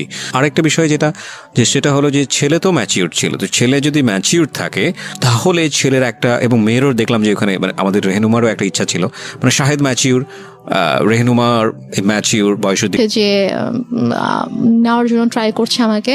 তো তখন আম্মু ওকে একটা শর্ত দেয়, আমার হাজব্যান্ডকে একটা শর্ত দেয়, এবং আমার আম্মু জানে যে এই শর্তটা কখনোই ও মানবে না। শর্তটা ছিল হচ্ছে যে ও বলে যে তুমি যদি রেনুমাকে নিয়ে থাকতে চাও তাহলে তোমাকে আলাদা থাকতে হবে। আলাদা থাকতে হবে তোমার ফ্যামিলি থেকে? হ্যাঁ, তোমার ফ্যামিলি থেকে আলাদা থাকতে হবে, তুমি ওকে নিয়ে তুমি আলাদা একটা বাসা নিবা, তুমি তোমার আব্বু আম্মু তোমার ফ্যামিলির সাথে থাকবা না, এবং তোমার আব্বু আম্মু কখনো তোমার বাসায় আসবে না। আমি বলছি যে এটা কেমন কথা? তো বলে যে আপনি যদি ওকে নাও দেন তারপর আমি কখনো বাবা মাকে ছেড়ে আমি আলাদা বাসা যাবো না, কারণ আমার বাবা মা আমার কাছে অবশ্যই আগে। আর প্লাস ঠিক আছে আপনি তো ওকে এখন আটকাচ্ছেন এটা বলে যে হ্যাঁ ওর তো এখন বয়স হয়নি, ওর ছোট, আপনি মামলা করতে পারবেন, বাট ও যখন ম্যাচিওর হবে, ওর যখন বয়স হবে তখন তোকে আপনি আটকাতে পারবেন না। এবং আমি জানি যে আমি যেরকম ওকে ভালোবাসি ও আমাকে ভালোবাসে, এবং আশা করি যে ইনশাল্লাহ যখন সময় হবে তখন আমি আমার ওয়াইফকে আপনার থেকে নিয়ে আসবো, বাট আমি আমার বাবা মাকে ছেড়ে থাকতে পারবো না, এটা আমি করতে পারবো না।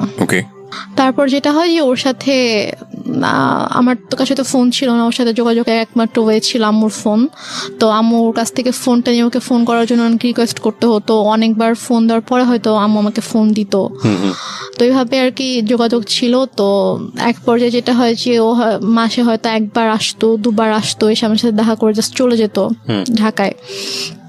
তারপর আম্মু একবার হচ্ছে ওই ঈদের সময় ওর আপু আম্মু সবাই ফোন করে যে ওকে একটু পাঠান, আমরা সবাই একসাথে গ্রামের বাড়িতে গিয়ে ঈদ করবো, তো ও না থাকলে কেমন হবে, ওকে একটু পাঠান। তো আম্মু কোনোভাবে পাঠাতে চায় না, বাট ওরা যখন সবাই ফোন দিয়ে অনেক রিকোয়েস্ট করে, তো তারপরে গিয়ে আম্মু বলে ঠিক আছে ওকে নিয়ে যাও। তো তারপর আমি যাই, তো ওদের সাথে একটা ঈদ করেছিলাম। তো ঈদ করে ঈদের 2 দিন পরে আর কি আমি আবার চলে আসি। তো আসার পরে তো এভাবে আর কি চলছিল, ওর সাথে মাঝে মাঝে কথা হতো, তারপর মাসে অথবা অনেক সময় 1 মাস 2 মাস পরে আসতো, এসে দেখা করে যেত, বাট আমাকে যেতে দিত না আম্মু। তো এদিকে আমার পরীক্ষা চলে আসছে, মানে এটা হচ্ছে 2011-তে আমার পরীক্ষা ছিল, এসএসসি পরীক্ষা ছিল। তো তারপর আমি কোনো রকমে স্কুলে যেতাম না, আমি জাস্ট বাসায় পড়তাম, পড়ে পরীক্ষা দিলাম। তো এরপরে যেটা হয়, হঠাৎ করে আম্মু টোটালি যোগাযোগ বন্ধ করে দেয়। ওকে বলে যে তুমি আর আসবা না ওর সাথে দেখা করতে। তো বলে যে হঠাৎ করে কেন, বলছে যে আসবা না, তুমি আর এসো না, আসলে তুমি যদি আসো এখানে অনেক বড় সিন ক্রিয়েট হবে, আমি পুলিশ ডাকবো, তুমি আসবা না। এটা আপনার মা বলে? হ্যাঁ, এটা আমার মা শাহেদকে বলে। তো ও যেটা করে, ও আসে না, কারণ ওদের সবচেয়ে বড় ভয়টা ছিল যে মান সম্মানের ভয়, যে যাবো পুলিশ ডাকবে, মান সম্মান নষ্ট মানুষ জানতে পারবে, যে এটা তো খুবই বাজে একটা ব্যাপার হবে আসলে। তো ও আর আসে না, আম্মুকে ফোন দিত, আম্মু আমাকে ফোন দিত না। তো ওর সাথে অলমোস্ট হচ্ছে আমার প্রায় 7-8 মাসের মতো টোটালি কোনো কথা হয় না, মানে একদমই কথা হয় না। ও আসেও না, ওর সাথে আমার কোনো কথা হয় না। তো তারপর গিয়ে আমার আপু হচ্ছে দেশে আসে 2012 সালের মেবি আগস্টের দিকে আমার আপু দেশে আসে। তো আপু আসার হচ্ছে 2-3 মাস আগে আবার আমার সাথে সাথে কথা হয়। আমি আম্মুর ফোন থেকে ওর সাথে কথা বলি। তো আম্মু যখন জানতে পারে যে হচ্ছে আপু আসতেছে, তখন আর কি ওর সাথে কথা বলে যে তো ওর আপু আসতেছে, তোর আপু যদি আসে, মানে আপু বলছিল যে ঠিক আছে, তো যেহেতু বিয়ে করে ফেলছে, মানে আপু জানে যে আমি যেখানে আছি, আমি অ্যাকচুয়ালি কিভাবে আছি আম্মুর কাছে এটা জানে না। আপুকে বলা হয়েছে যে ওর তো শাশুড়ি ভালো না, ও শ্বশুর বাড়িতে থাকতে সমস্যা হয়, তো ছোট মেয়ে, এই জন্য ওকে নিয়ে আসছি, ও এখানে থাকবে, পড়াশোনা করবে, তারপর গিয়ে হয়তো ঢাকায় ভর্তি হবে। আচ্ছা, এটা বলছে যে তা তখন যাবে, এখন তো ছোট অনেক। তা আপু জানে এটা, আপু মোটামুটি তখন নর্মাল হয়েছে, আমার সাথে মোটামুটি একটু কথা বলে। তো তারপর আর কি আপু যখন আসে, তা আপু আসার আগে আবার ওর সাথে সে নর্মাল হয়ে যায়, কারণ আপুকে তো দেখাইতে হবে। মানে তার প্ল্যানিংটা ছিল আসলে অন্যরকম, সেটা আমি বললে বুঝতে পারবেন। তো সে যেটা করে, সে শাহেদার সাথে কথা বলে যে বাবা যাই হয়েছে তুমি আসো, তুমি সিরাজগঞ্জে আসো। তো ও সিরাজগঞ্জে আসে, আসার পরে 2 দিন ছিল, তারপর ওকে বলে যে দেখো ওর আপু আসবে, আপু আসলে কিন্তু আপুর সাথে ভালো করে কথা বলবা, যেগুলো হয়েছে এগুলো কিছু জানানোর দরকার নাই, আমি ইনশাল্লাহ সবকিছু ঠিক করে দিব, যাই হয়েছে ভুলে যাও, আমি তোমাদের সবকিছু ঠিকঠাক করে দেবো। আপু আসলে হয়তো আমরা বড় করে একটা অনুষ্ঠান করতে পারি, যেহেতু তোমাদের ওরকম বড় কোনো অনুষ্ঠান হয়নি, তো বড় করে একটা অনুষ্ঠান করতে পারি, তো করলে তখন সব ঠিকঠাক হয়ে যাবে। তো এটা বলে, তো বলার পরে আপু যখন আগস্টে আসে, আপু মানে যেদিন আপু ঢাকায় আসে, আসার পরে হচ্ছে আপু শ্বশুরবাড়ি ঢাকাতে। তো 2 দিন পরে আপু যখন আমাদের সিরাজগঞ্জে যখন আসবে, তো ওই দিন হচ্ছে শাহেদেরও আসার কথা। তো শাহেদ বলছে যে আম্মুকে ফোন দিয়ে বলছে যে আম্মু আমার একটা কাজ পড়ে গেছে, মানে ওদের হচ্ছে একটা প্রিন্টিং প্রেস ছিল, তো ওই প্রেসে হচ্ছে যে ওদের একটা অর্ডার ছিল, অনেক বড় একটা অর্ডার ছিল, তো ওটা হচ্ছে কমপ্লিট হয়নি। এখন ও যদি ওখান থেকে চলে আসে, তাহলে দেখা যাবে যে ওই কাজটা হবে না, তো অনেক বড় লস হয়ে যাবে। তো বলছে যে আম্মু আমার তো কাজ শেষ হতে তো সন্ধ্যা হয়ে যাবে, তো ওর যে ভোরবেলা রওনা দেওয়ার কথা, তো আমি রাতে আসি, সন্ধ্যাবেলা কাজটা শেষ করে আমি হয়তো 8-9টার দিকে রওনা দিলাম, দিয়ে আমি রাতের মধ্যে চলে আসবো, আপুদেরকে একটু বললেন আমি চলে আসবো, সমস্যা নেই, কিছু মনে করতে মানা করেন। আমি বলে যে এখন আসবা, বলছে যে আম্মু আমি আসলে তো এখানে কাজ দেখতে পারবে না, সমস্যা হয়ে যাবে। বলেছে এখন আসতে হবে, আমি জানি না, আমার বড় মেয়ে 12টার মধ্যে চলে আসবে, মানে এটা সকাল 10টার দিকের কথা আর কি, তুমি এখন রওনা দাও, তুমি চলে আসো, তোমার তো 3-4 ঘন্টার বেশি লাগবে না, তুমি চলে আসো, সমস্যা নেই। ও বলছে যে আম্মু আমার পক্ষে এখন আসা সম্ভব না, আমি আসলে আমার কাছে দেখার কেউ নাই।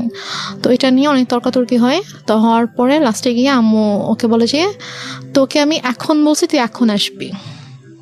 রেগে যায় আর কি। রেগে যায়, আম্মু রেগে ওকে তুই তো করে শুরু করে, বলে যে তোকে আমি বলছি তুই এখন আসতে হবে। এবং ওর এটা নিয়ে খুব মানে ইয়া হয়, ওর ইগোতে লাগে যে তোমার শাশুড়ি কেন আমাকে তুই করে কথা বলবে। তো বলে যে আম্মু আমি যাবো না। বলছে তুই যদি এখন না আসিস, এখন যদি রওনা না দিস, তুই যদি এখন না আসিস তাহলে তুই জীবনও এখানে আসবি না, তুই ভুলে যা আমার মেয়েকে, তুই জীবনে আসতে পারবি না, আমি তোদের রিলেশন জীবনেও ঠিক করবো না, তুই জীবনে আসতে পারবি না। তো বলছে যে আম্মু মানে এটা তো বুঝতে হবে, আমার সমস্যাটা যদি আপনি না বুঝেন তাহলে তো আমার কিছু করার নেই। তো তারপরও মানে ও চেষ্টা করে বুঝাইতে, বাট আম্মু বলেছে না এনিহাও আসতে হবে। তো বলেছে আমার পক্ষে সম্ভব না আসা। তো যাই হোক ও ফোনটা রেখে দেয়। তো আপুরা চলে আসে। তো আপুরা আসার পরে আপুদেরকে যেটা বলে সেটা হচ্ছে যে ও বলছে যে আপনার মেয়ে আসছে তো আমি কি করব, আমার কেন যাইতে হবে, আমি যাইতে পারবো না আপনার মেয়ের সাথে দেখা করতে। আপনার বড় মেয়েকে বললেন তার যদি আমার সাথে দেখা করতে হয় সেজন্য আমার বাসায় এসে আমার সঙ্গে দেখা করে, বাট এটা কিন্তু ও বলেইনি। তারপরে গিয়ে বলে যে আপু তো এটা শুনে খুব হার্ট হয় যে কেন এটা বলবে, ও আমাদের ছোট, ওকে আমরা নিজেরা ডাকলাম যে হ্যাঁ আম্মু ওকে আসতে বললো, আমরা ওর সাথে দেখা হয়নি, ওর সাথে দেখা করব, তো ওর ফ্যামিলির সাথেও দেখা করব, তো কেন এভাবে রিয়াক্ট করছে। তো তারপরে গিয়ে বলে যে হ্যাঁ তোমাকে তো বলছিলামই ছেলে ভালো না, ছেলের মা ভালো না, ছেলে এরকমই, দেখছো কিরকম বেয়াদব। মানে আম্মু এটা করছে হচ্ছে সম্পূর্ণ ইচ্ছাকৃতভাবে। ফার্স্টে ওকে ঠিকঠাক করছে, ওর সাথে সম্পর্কটা ঠিক করছে, ঠিক করে ও আসছে। তারপর যেদিন আসবে, কারণ আসলে আপুর সাথে দেখা হলে তো সবকিছু নর্মাল হয়ে যেত, এবং হয়তো আপুর সাথে সম্পর্কটা যদি নর্মাল হয়ে যেত তখন যদি আমি শ্বশুরবাড়িতে চলে যেতাম তখন হয়তো আপুকে ডিটেল ঘটনাটা বলতে পারতাম যে আসলে ব্যাপারগুলো কিন্তু এতদিন এভাবে ঘটেছে। আম্মু আসলে এটা চাইনি যে আমাদের সম্পর্কটা স্বাভাবিক হোক এবং আপুর সাথে ওর সম্পর্কটা স্বাভাবিক হোক। তো ইচ্ছাকৃতভাবে আম্মু এরকম সিনক্রেটটা করেছে। তো আপু ভাইয়া তো অনেক রেগে গেল। রেগে যাওয়ার পরে বলতেছে যে ঠিক আছে বাদ দেন, এই ছেলের সাথে আসলে দরকার নেই, সংসারের দরকার নেই, ওকে ইয়া করেন, ডিভোর্স পেপার পাঠিয়ে দেন। বাট আপনি তখন কি বলছিলেন? আমি তখন বলছি যে আমি তো ডিভোর্স দিব না। আমাকে ভাইয়া জিজ্ঞেস করছে যে তুমি কি বলো, আমি বলছি আমি ডিভোর্স দিব না, কি করবা? আমি বলছি আমি ওখানে যাবো, আমি ওদের বাসায় যাবো। তো বলছে যে আম্মু তখন বলছে যে দেখছো কিরকম নির্লজ্জ মেয়ে, এভাবে নিজের বোন ভাই মাকে অপমান করছে ওর জামাই, আর ও এরকম জামাইয়ের সাপোর্ট করে কথা বলছে, এখন ওখানে যেতে চাচ্ছে, কত বড় খারাপ মেয়ে, নির্লজ্জ মেয়ে, এগুলো বলছিল আর কি। তো তারপর গিয়ে ভাইয়া বলে যে তুমি কেন যেতে চাও, যে তোমার ভাই আপুকে অসম্মান করছে। আমি মানে বলতে নিচ্ছিলাম যে ব্যাপারটা কিরকম হয়েছে, বাট আমি আম্মুর ভয় বলতে পারছিলাম না, যে আমি যদি বলতাম যে ঘটনাটা এরকম হয়েছে তখন আম্মু তো এটা নিয়ে অনেক সিনক্রেট করতো। তো দেন আর রাতের বেলা আপু বলছে যে আমি ভাবছি যে রাতের বেলা যখন ঘুমাতে যাবো, আম্মু যখন ঘুমিয়ে যাবে তখন আমি আপুকে গিয়ে বলবো যে আপু ঘটনাগুলো কিন্তু এরকম হয়েছে, তুমি ওকে ভুল বুঝো না, তুমি ব্যাপারটা প্লিজ সলভ করো, আমি এটা বলতে চেয়েছি। তো তারপর রাতে যখন আপুকে বলেছে আপু আমি তোমার সাথে ঘুমাবো, বলছে আচ্ছা ঠিক আছে। তো আম্মু যেটা বলে যে তোমরা 2 বোন ঘুমাবা, চলো আমরা 3 জন একসাথে ঘুমাই। কারণ আম্মু হয়তো বুঝতে পেরেছে যে আমি যদি আপুকে কিছু বলে দেই, তারপর বলে যে আমিও তোমাদের সাথে ঘুমাবো। পরে আমি বলছি যে না আমি আর আপু ঘুমাবো রুমে, আর খাটে তো 3 জনের জায়গা হবে না। তো আপুর তখন বেবি ছিল 2টা। তো আপুর যে বড় বেবিটা ওর বয়স ছিল 2.5 বছর, তো ওর বাবার সাথে ঘুমাবে আর কি। তো আমি বলছি যে আমি আর পিচি বাবুটা আর আপু ঘুমাবো, তো বেডে তো জায়গা হবে না। সমস্যা না, আমি ফ্লোরে ঘুমাচ্ছি, তোমরা 2 জনই শুধু গল্প করবা, মাকে নিবা না গল্পে, মানে সেরকম বলতেছে। তো পরে এখন ওখানে তার মানা করার কিছু নাই, সেভাবে বলছে। আপু বলছে ঠিক আছে আসো, সমস্যা নেই, আসো ফ্লোরে ঘুমাও। তো সে ফ্লোরে বেড করছে, আমি আপুকে বলতে পারলাম না, যে যেটা বলতে চেয়েছি বলতে পারলাম না। তো তারপর আমি অনেকবার চেষ্টা করেছি, আপু যে কয়দিন দেশে ছিল, আপু আমাদের বাসায় 2 দিন ছিল, তো ওই 2 দিনেও পারিনি। তারপর আপু যাওয়ার আগে যখন আমি ঢাকা এসেছিলাম আম্মুর সাথে আপু শ্বশুর বাড়িতে, তখন আমি বলার চেষ্টা করেছি, আমি সুযোগ পাইনি, মানে আম্মু আমাকে সুযোগটা দেয়নি, আমি আপুর সাথে একা কোনোভাবে কথা বলবো ওই সুযোগটা দেয়নি। ঢাকায়ও যখন আমরা ঘুমিয়েছে, আম্মু আমাকে নিয়ে ঘুমিয়েছে একটা রুমে। আর আপুর সাথে যখন দিনের মধ্যে স্বাভাবিকভাবে ওরা অনেক বিজি ছিল, তারপর আমি ট্রাই করেছি, সুযোগও পেয়েছি অনেক, বাট আম্মু কোনো না কোনোভাবে আমাকে কথা বলতে দেয়নি আর কি। তো আমি যাই হোক আমি কথা বলতে পারিনি। তো আপু চলে গেল। আপু চলে যাওয়ার পরে এটা হচ্ছে 2012 সালে আপু সেপ্টেম্বরের দিকে চলে গেল। তো যাওয়ার পরে ওর সাথে ওই আগস্ট থেকে কিন্তু আমার আবার কোনো যোগাযোগ নেই। তো হঠাৎ করে 2013 সালের এপ্রিলে হঠাৎ করে আমার কাছে ফোন আসে যে আমার শ্বশুর অনেক অসুস্থ, উনি হসপিটালে ভর্তি এবং ডক্টর বলেছে যে হয়তো 2-1 দিনের মধ্যে, মানে আইসিইউতে ছিল, যে 2-1 দিনের মধ্যেই হয়তো সে আর করবে না। তো উনি নাকি যখন মানে অসুস্থ হয়ে যায় আইসিইউতে যাওয়ার আগে নাকি উনি বলেছে যে মানে আমাকে দেখতে চায়, আমার কথা বলেছে যে ওকে একবার দেখতে চাই, ওকে একটু নিয়ে আসো।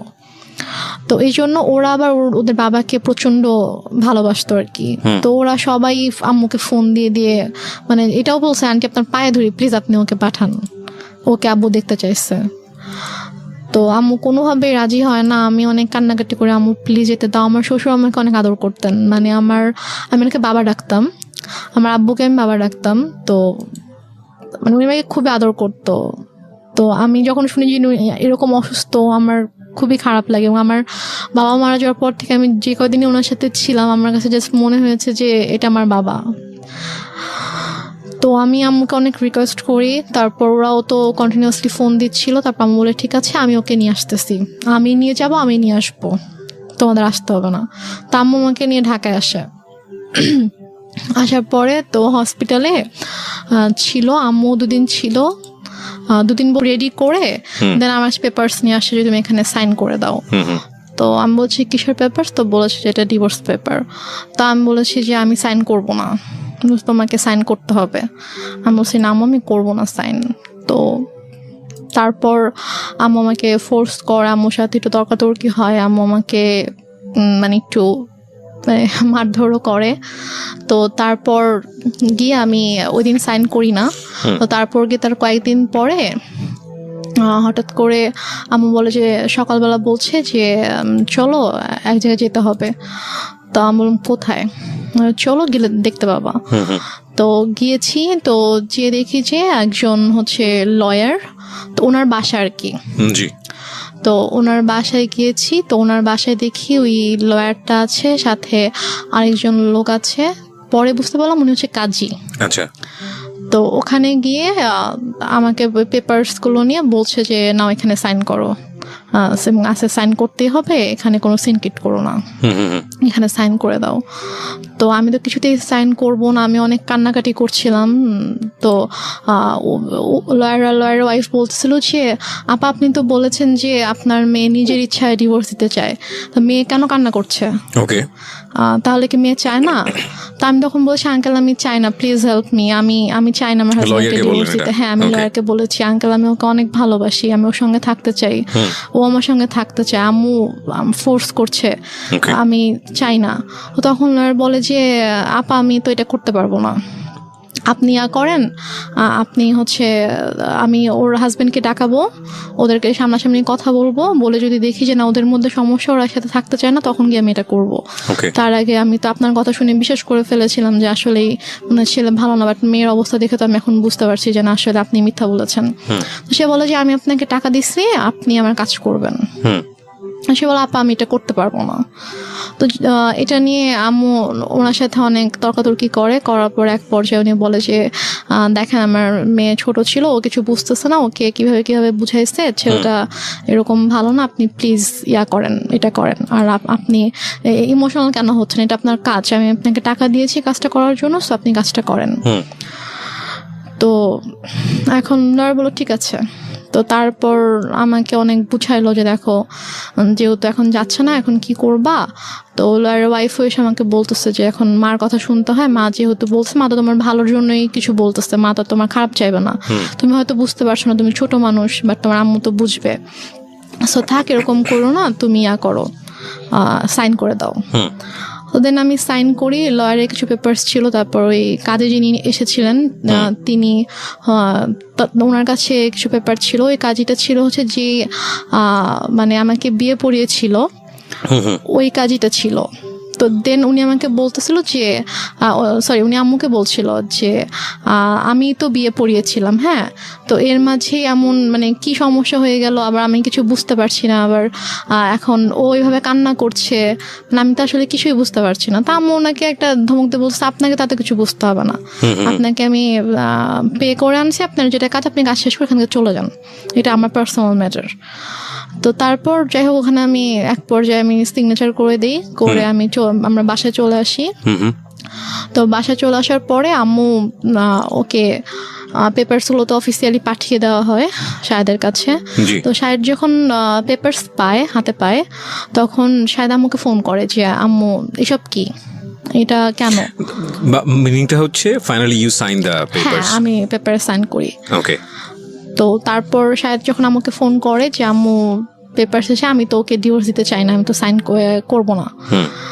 তো বলেছে যে না, তোমাকে তো তুমি সাইন করো, তোমাকে সাইন করতে হবে, তো তোমাকে ডিভোর্স দিয়ে দিয়েছে। বলছে আমি ওর সাথে কথা বলতে চাই, ও আমাকে ডিভোর্স দিতে পারে না, আমি জানি ও আমাকে ডিভোর্স কখনোই দিবে না। তো বলে যে ওর সাথে কথা বলা যাবে না, আর আসলে ব্যাপারটা কি, তোমাকে এখন কিভাবে বলবো নিজের মেয়ের কথা, এখন ওর তো অন্য একটা ছেলের সাথে রিলেশন আছে। এটা আপনার মা বলে? হ্যাঁ, আমার মা ওকে বলে রিলেশন আছে এবং তাকে বিয়ে করতে চায়। এটা কি আপনি সামনে থেকে শুনেছেন নাকি? হ্যাঁ, আমার সামনেই কথা বলতেছিল, বলছে যে ও তো বিয়ে করতে চায়। আমি জাস্ট মানে অবাক হয়ে মার দিকে তাকিয়েছিলাম, বাট আমি কিছু বলতে পারছিলাম না, আমার চোখ দিয়ে পানি পড়ছিল যে মানে কিভাবে পারছে। এখানে আমার একটা প্রশ্ন আছে, সেটা হচ্ছে যে আপনি এতটাই যদি নমনীয় বা সফট হবেন, তাহলে আপনি কিভাবে সাহস করেন যে আপনি রেডিওতে এসে এই গল্পটা আজকে লাখ লাখ মানুষকে বলবেন? মানে আপনি তখন কেন প্রতিবাদ করেননি?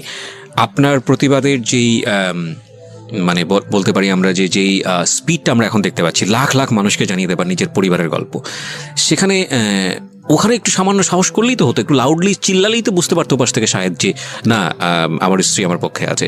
সেটুকু সাহসও কি ফ্যামিলিতে ছিল না? সেটুকু সাহসও আসলে আমার তখন ছিল না। এবং আমার এর পরের ঘটনায় যেটা শুনলে আপনি যেটা বুঝতে পারবেন যে তখন আমি যেই স্টেপটা নিয়েছিলাম, অথবা তখন আমার মধ্যে যে পরিবর্তনটা এসেছিল, যে চিন্তাধারার যে পরিবর্তনটা এসেছিল, সেটা যদি আমার ওই মুহূর্তে আসতো, তাহলে যে আমার আম্মু আমার সাথে এত কিছু করতে পারতো না। এবং আমার এটা কিন্তু একটা ইন্টারেস্টিং বিষয় প্রিয় শ্রোতা, পরিবারের যে সদস্যরা সাধারণত মুখ বুজে থাকে, কথা বলতে পারে না বা প্রতিবাদ করা উচিত সেটা বোঝে সে পারে না প্রতিবাদ করতে, এরা কিন্তু ধীরে ধীরে ধীরে ধীরে এমন একটা পর্যায়ে চলে যায় এবং এমনভাবে আউটব্রাস্ট করে যখন আসলে আপনি চিন্তাও করতে পারবেন না ওর আউটব্রাস্টটা কতটা ভয়ানক হতে পারে। ওর ক্ষেত্রেও হয়তো বা বিষয়টা সেরকমই হয়েছে। হ্যাঁ, তো আমি তখন আমার আম্মুকে কিছু বলিনি, কারণ আমি এতটাই আপসেট ছিলাম যে আমি জাস্ট মানে বুঝে উঠতে পারছিলাম না যে আমার মা কেন আমার সাথে এরকম করছে, আমি কেমন করেছি। তো তারপরে আমার জুলাই মাসে 2013 সালে জুলাই মাসে আমার ডিভোর্স হয়ে যায় অফিসিয়ালি। তো তারপর জুলাইয়ের পর থেকে আর কি আমার মা আমাকে ধীরে ধীরে বলে যে মানে আমার যে কিছু গহনা ছিল সেগুলো তো আমার মায়ের কাছেই ছিল, সেগুলো আমার মায়ের আলমারিতে ছিল, বাট আমার আব্বু আমাদের নামে কিছু মানে আমার বোনের নামে কিছু প্রপার্টি রেখে গিয়েছিল আর কি। তো সেগুলো থেকে আমার যে অংশ ছিল সেখান থেকে সেগুলো আমার বলে যে আমার একটা দরকার আছে, আমি একটা সমস্যায় পড়েছি, তো আমার প্রপার্টিটা আমার নামে প্রপার্টি দেখাইতে হবে একটা অফিসিয়াল কাজের জন্য, তো আমার নামে তো ওরকম কিছু নাই, মানে শহরে ওরকম কিছু নাই, তো তুমি তোমার যে শহরের জমিটা আছে তুমি তোমার অংশটুকু আমার নামে তুমি অফিসিয়াল একটু লিখে দাও, দেন আমি আবার তোমাকে ব্যাক করে দিব। তো আমি ভেবেছি হয়তো সত্যি কোনো সমস্যা হয়েছে, এজন্য হয়তো চাচ্ছে। আমার আসলে মানে আমি বুঝে উঠতে পারিনি যে এটার মাঝে যে কি ছিল, এটা কেন আম্মু এরকম করছে। তো আমি সরল বিশ্বাসে আমি লিখে দিই, আম্মু আমাকে পেপারস নিয়ে আসে, কিছু স্ট্যাম্প নিয়ে আসে, তো স্ট্যাম্পে আমি সিগনেচার করে দিই। তো নিয়ে আসার পর একদিন আবার রেজিস্ট্রার অফিসেও যেতে হয়, তো ওখানে কেউ কিছু সাইন করতে, ওখানে সাইন করে দিই। আম্মু আমাকে বলেছে কয়েক মাস পর এটা আবার আমার নামে দিয়ে দিবে। এটা হচ্ছে 2013 সালের সেপ্টেম্বরের মিডলের দিকে ঘটনা। তো আমার শহরে যে জায়গাটা ছিল ওটা অলমোস্ট 20 লাখের মতো ছিল, ওইটার প্রাইস ছিল। তো তারপর আমুটা নিয়ে নেয়, আমার জুয়েলারি তো আম্মুর কাছেই ছিল। তো তো তারপর হঠাৎ করে একদিন আমার হাতে একটা রিং ছিল, যেটা আমার বিয়ের রিং ছিল। তো আমাকে একদিন হঠাৎ করে বলছে যে তুমি তোমার তো ডিভোর্স হয়ে গেছে, তুমি কেন এই রিং এখনো পরে আছো? তা আমি বলছি এটা আমি সবসময় পরে থাকবো, এটা আমার কাছে থাকবে। বলছে এটা আমাকে দাও। আম্মু প্রায় মানে ঝাঁপিয়ে পড়ে আমার হাত থেকে জোর করে রিংটা নিয়ে যায়। এবং আমার শ্বশুর বাড়ি থেকে আমাকে যে গহনাগুলো দেওয়া হয়েছিল সেগুলো আমার মায়ের কাছেই ছিল। তো তারপর নিয়ে যায়। তারপর হচ্ছে আমার কাছ থেকে আমার যে জমি ছিল শহরে যেটা ছিল ওটাও নিয়ে যায়। তারপর আমার দাদুর বাড়িতে আমাদের নামে যেটা ছিল, মানে আমার নামে আলাদা করে যেটা ছিল, সেটাও আম্মু হঠাৎ করে একদিন বলে যে আমার কিছু টাকা দরকার, তো ওইটা তোমার চাচার কাছে সেল করে দিব, তোমার চাচার সাথে কথা হয়েছে, উনি আমাকে ক্যাশ দিবে, তো ওনাকে তোমার ওই জমিটা ওনার নামে লিখে দিতে হবে। লিখে দিলে উনি আমাকে ক্যাশ দিবে, আমার কিছু ক্যাশ দরকার। তা আমি সেটাও মানা করি না, আচ্ছা ঠিক আছে। আমি গিয়ে ওখানে আমার দাদুর বাড়ি ওখানকার রেজিস্টার অফিসে গিয়ে ওখানে সাইন করে দিই, আমার চাচা তাকে ক্যাশ দেয়, তারপর চলে আসি। তো বলা যায় তখন থেকে আমার কাছে কিছুই নেই, লাইক আমার নামে কোনো জায়গা জমি টাকা পয়সা কোনো গহনা কিছুই নেই আমার কাছে। আমি একদমই মানে নিঃস্ব হয়ে গেছি বলা চলে। আর আমি পড়াশোনাও করতাম না, কারণ আমি পড়াশোনা করার মতো মানসিক অবস্থায় ছিলাম না। আর আপুর কাছ থেকে আম্মু পার মান্থ অনেক বড় একটা অ্যামাউন্ট নিত আমার স্টাডি পারপাস, যে ওর জন্য 3টা টিচার রাখা হয়েছে। এটা আপনার বড় বোনের কাছ থেকে নিত? হ্যাঁ, বড় বোনের কাছ থেকে নিত। আপু তো এমনিতেই আমার জন্য টাকা পাঠাতো, বাট এক্সট্রা করে নিত যে 3টা টিচার রাখা হয়েছে, তো ওদেরকে অনেক বড় অ্যামাউন্ট পে করতে হয়, তো ওর জন্য এটা পাঠাবা। তো আপু সেটাও পাঠাইতো, বাট আমার কিন্তু কোনো টিচার ছিল না, আমি তো পড়তাম না। আচ্ছা। তো তারপরে গিয়ে যেটা হয়, আমার থেকে যখন আম্মু সবকিছু নিয়ে নেয়, তো তারপর কিছুদিন পর থেকে আম্মু মানে একটু অন্যরকম কথাবার্তা শুরু করে আর কি। টেল মি ফ্র্যাঙ্কলি, যেটা আপনার সঙ্গে হয়েছে, মানে কি বলেছে অন্যরকম বলতে আমি বুঝবো না, ঘটনা জানতে চাই। What happen? ঘটনা হচ্ছে আম্মু হঠাৎ করে একদিন আমাকে অনেক বাজে একটা প্রপোজাল দেয়। কি বলে? আম্মু আমাকে একদিন, আমি আমার রুমে ছিলাম, তো আমাকে এসে বলছে যে মানে একজনের নাম বলেছে যে অমুক বলেছে সে তোমার সঙ্গে তোমাকে সে 10,000 টাকা দিবে। Are you sure? জি। তো ফার্স্ট অফ অল আমি একটু থামাচ্ছি আপনাকে, বিকজ এটা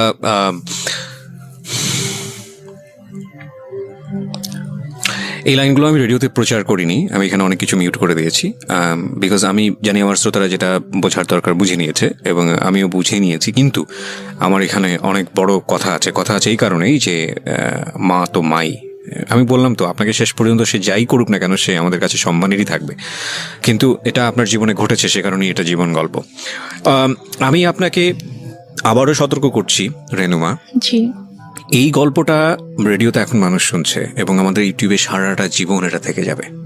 হ্যাঁ, সো ইফ ইউ হ্যাভ, মানে আপনার এখনও চান্স আছে, আপনি যদি মনে করেন যে না আপনি যেটা বলেছেন সেটা আপনি উইথড্র করবেন, ইউ ক্যান উইথড্র দিস। হ্যাঁ, আমি দরকার হলে এই লাইন সবগুলো বাদ দিয়ে দিব, রেডিওতে প্রচার করবো না। হ্যাঁ, যেভাবে এটা হয়েছে বা যা হয়েছে, যদি আপনি মিথ্যা বলে থাকেন, কারণ মা কিন্তু মাই। এবং একটা বড় জিনিস কি আমি বলি, সৃষ্টিকর্তা পৃথিবীতে আমাদেরকে সর্বশ্রেষ্ঠ যে উপহারটা দিয়েছেন সেটা হচ্ছে মা। হ্যাঁ, এবং পৃথিবীর একটা কথা আছে না, খুনি যদি সন্তান যদি খুন করে পৃথিবীর কোথাও জায়গা নেই, কিন্তু মায়ের আঁচলের নিচে এসে জায়গা পায়। এমন একটা, আমি বলছি না যে খুন করে মায়ের আঁচলের নিচে জায়গা পায় মানে হচ্ছে মা খুব ভালো বা এরকম কোনো কিছু না, মানে আমি বলতে চাচ্ছি যে এত কোথাও যদি জায়গা না থাকে তাহলে এরকম একটা জায়গা আছে। এবং মায়ের ব্যাপারে আমাদের ধর্ম, ইসলাম ধর্ম যেটা বলে, সর্বোচ্চ রকম সহনশীল হতে বলেছে।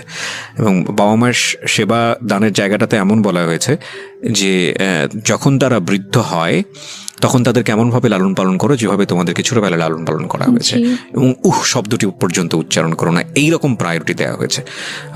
তো এবং আরও আপনি যদি নিজে খোঁজ করেন আপনি নিজেই দেখতে পারবেন। আমি একজন ধর্মীয় বেত্তা নই, আমি যতটুকু জানি ততটুকু আপনার সঙ্গে শেয়ার করলাম।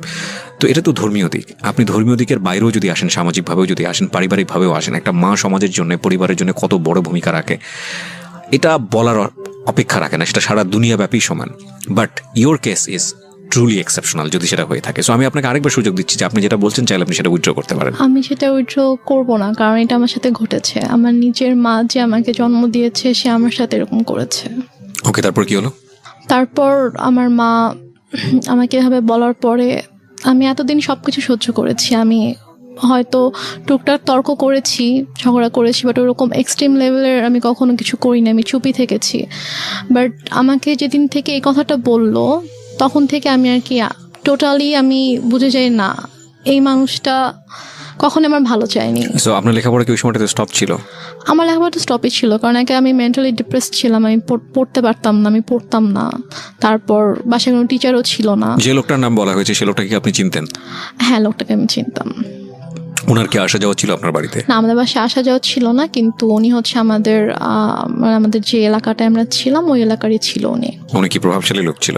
মোটামুটি। ওকে, আচ্ছা তারপরে আমার মা, আমি জাস্ট স্ট্রেট বলে দেই যে আমার পক্ষে এটা সম্ভব না।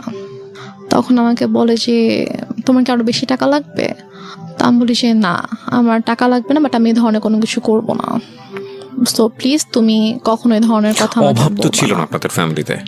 না, আমার ফ্যামিলিতে কখনো মানে আর্নিং সোর্সের দিক থেকেও তো কোনো সমস্যা ছিল না? আর্নিং সোর্সে কোনো প্রবলেম ছিল না, আমাদের যে টাকা পয়সার কোনো সমস্যা থাকা সেটাও ছিল না। আর আমার টোটাল খরচটা আপু বেয়ার করতো, আম্মুর জন্য একটা বড় একটা অ্যামাউন্ট পাঠাতো। মানে আমাদের তখনও কি আপনি আপনার ফ্যামিলিতে অভিভাবক বলতে আপনার মার পরে তো আপনার আপু ছিলই, তো তখনও বিষয়গুলো আপনি কেন আপুকে জানাচ্ছিলেন না? আপুর সাথে আমার কমিউনিকেট করার কোনো ওয়ে রাস্তাটাই ছিল না, মানে একদম গৃহবন্দী থাকতেন টোটালি। ইভেন কি মানে আমি হচ্ছে ঢাকা থেকে সিরাজগঞ্জে যখন চলে আসলাম একেবারে, তার কয়েক মাস পর আমাদের বাসায় তিনটে লাইনটা ক্লোজ করে দেওয়া হয়, লাইনটা অফ করে দেওয়া হয়। আর আম্মুর ফোনটা সব আম্মুর কাছে থাকতো, আর আমার তো ফোন ছিল না। আর আমাকে তো বাসা থেকে বেরোতে দিত না, কোথাও যেতে দিত না। কোথাও গেলে সেটা আম্মুর সাথেই।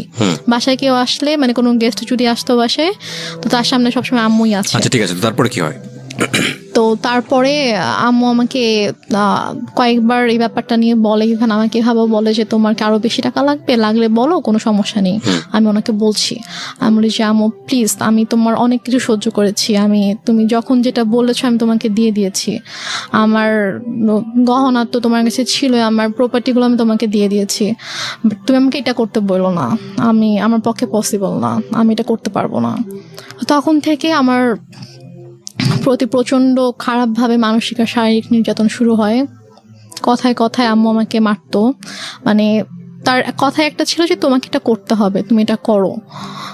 বিভিন্ন সময় বিভিন্ন অ্যামাউন্ট বলতো, বিভিন্ন লোকের কথা বলতো যে কি হয় এমন করলে, কি সমস্যা তোমার, এত অহংকার কিসের, তুমি নিজেকে কি মনে করো, তুমি কেন এত অহংকার দেখাবা, তোমার তো কিছু নাই, তুমি কি করে খাবা, তোমাকে যদি আজকে আমি বাসা থেকে বের করে দিই, তোমাকে যদি আমি কোনো মানে খাবার না দিই, কিছু না দিই, তুমি কি নিজে কিছু মানে 1 টাকা দিয়ে কিনে খেতে পারবা, তোমার কি অ্যাবিলিটি আছে?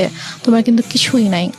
সো তোমাকে আমার কথা মানতে হবে, যদি না মানো তাহলে কিন্তু আমি তোমাকে আবার বাসা থেকে বের করে দিব, ঠিক আছে? তখন তুমি কোথায় যাবা, কি করবা, তোমাকে কিন্তু এটা করেই খেতে হবে। সো বেটার তুমি আমার কথা শুনো, এখানে থাকো, থেকে করো। আমি বলছি আমি এটা করবো না। তারপর গিয়ে যেটা হয় সেটা হচ্ছে যে আমাকে প্রচন্ড মারতো, মানে হাতের কাছে যেটাই পেতো সেটা দিয়ে আম্মু আমাকে মারতো। তারপর এমনও দিন গিয়েছে যে আমি মানে মারের ভয়ে আমি আমার রুমের দরজা আটকে দিয়ে আমি থাকতাম, রুম থেকে বের হতাম না। আম্মু রুমে এসে অনেক ধাক্কাধাক্কি করতো যে রুম খুল, কেন আটকে রাখছিস। আমি ভয়। আচ্ছা, আপনাদের বাসাটা কেমন ছিল? আশেপাশে কি কোনো লোকজন ছিল না? আমাদের বাসাটা কিরকম ছিল, আমাদের বাসাটার হচ্ছে মানে বড় একটা জায়গা জুড়ে বাসাটা ছিল, এবং আমাদের বাসার পিছন দিকে জাস্ট একটা বিল্ডিং ছিল, আর ডানে বামে সামনে কোনো বাসা ছিল না। পুরোটাই ফাঁকা? বাসাটাই ছিল, হ্যাঁ, পুরোটাই ফাঁকা ছিল। আপনাদের বাসাটা কয়তলা? বাসাটা একতলা। একতলা, টিন শেড? টিন শেড না, ফাউন্ডেশন দেয় বাসা, বিল্ডিং। কতটুকু জায়গার উপরে? আমাদের বাসাটা অলমোস্ট 12 কাঠা জায়গার উপরে। 12 কাঠা জায়গার উপরে, একটা কর্নারে জাস্ট আমাদের বাসাটা, একটা কর্নার, এবং চারপাশে এটা বাউন্ডারি দেওয়া? হ্যাঁ, বাউন্ডারি দেওয়া, হ্যাঁ। তো তারপরে আমি রুম থেকে বের হতাম না, আম্মু আমাকে অনেক দরজার ভিতরে এসে লাথি দিত যে বের হচ্ছে। মানে এগুলো মনিটর করে কেউ নাই, শোনারও কেউ নাই? কেউ নাই যে শুনবে ইয়া করবে। তো তারপর আমাকে আমি যখন আমাকে জানি আমাকে বের হলে আমাকে মারবে, কোনো একটা কথা নিয়ে হয়তো আমার সাথে তর্ক করবে। আগেও কি গায়ে হাত তুলো নাকি এই ঘটনার পর থেকে গায়ে তোলা শুরু হলো? গায়ে হাত তুলতো ছোটবেলা থেকে, আম্মু খুবই ইয়া ছিল, আমি বলেছি তো, গায়ে হাত তোলা স্বভাব ছিল। বাট এটার পর থেকে আমি যখন মানা করতাম তখন থেকে খুব বেশি করে শুরু হয়েছে এটা। এমন হয়েছে যে আমি 1 দিন 1.5 দিন 2 দিন আমি না খেয়ে আমার রুমের ভিতরে বন্দি। আমি হয়তো ওয়াশরুম থেকে পানি নিয়ে পানি খেয়ে হয়তো আমি আছি, এরকমও হয়েছে। তো এক পর্যায়ে এভাবেই চলতে থাকে, এভাবে চলতে চলতে 2014 সালের ফেব্রুয়ারিতে আমার ভাইয়া একদিন ফোন করে, দুলাভাই জি, আমার দুলাভাই একদিন ফোন করে বলে যে আমি তো দেশে আসতেছি, তো আমি 7 দিনের জন্য দেশে আসবো, তো 2 দিন হয়তো আমি সিরাজগঞ্জে থাকবো, এটা বলে। তো তখন আর কি আমার আম্মু আমার জন্য টিচার রাখে, ফেব্রুয়ারিতেই টিচার রাখে, 2জন টিচার রাখে, একজন হচ্ছে ম্যাথের জন্য আর একজন ইংলিশের জন্য। তো টিচার রাখার পরে আমার তোমার তো পড়াশোনার সময় অফ ছিল?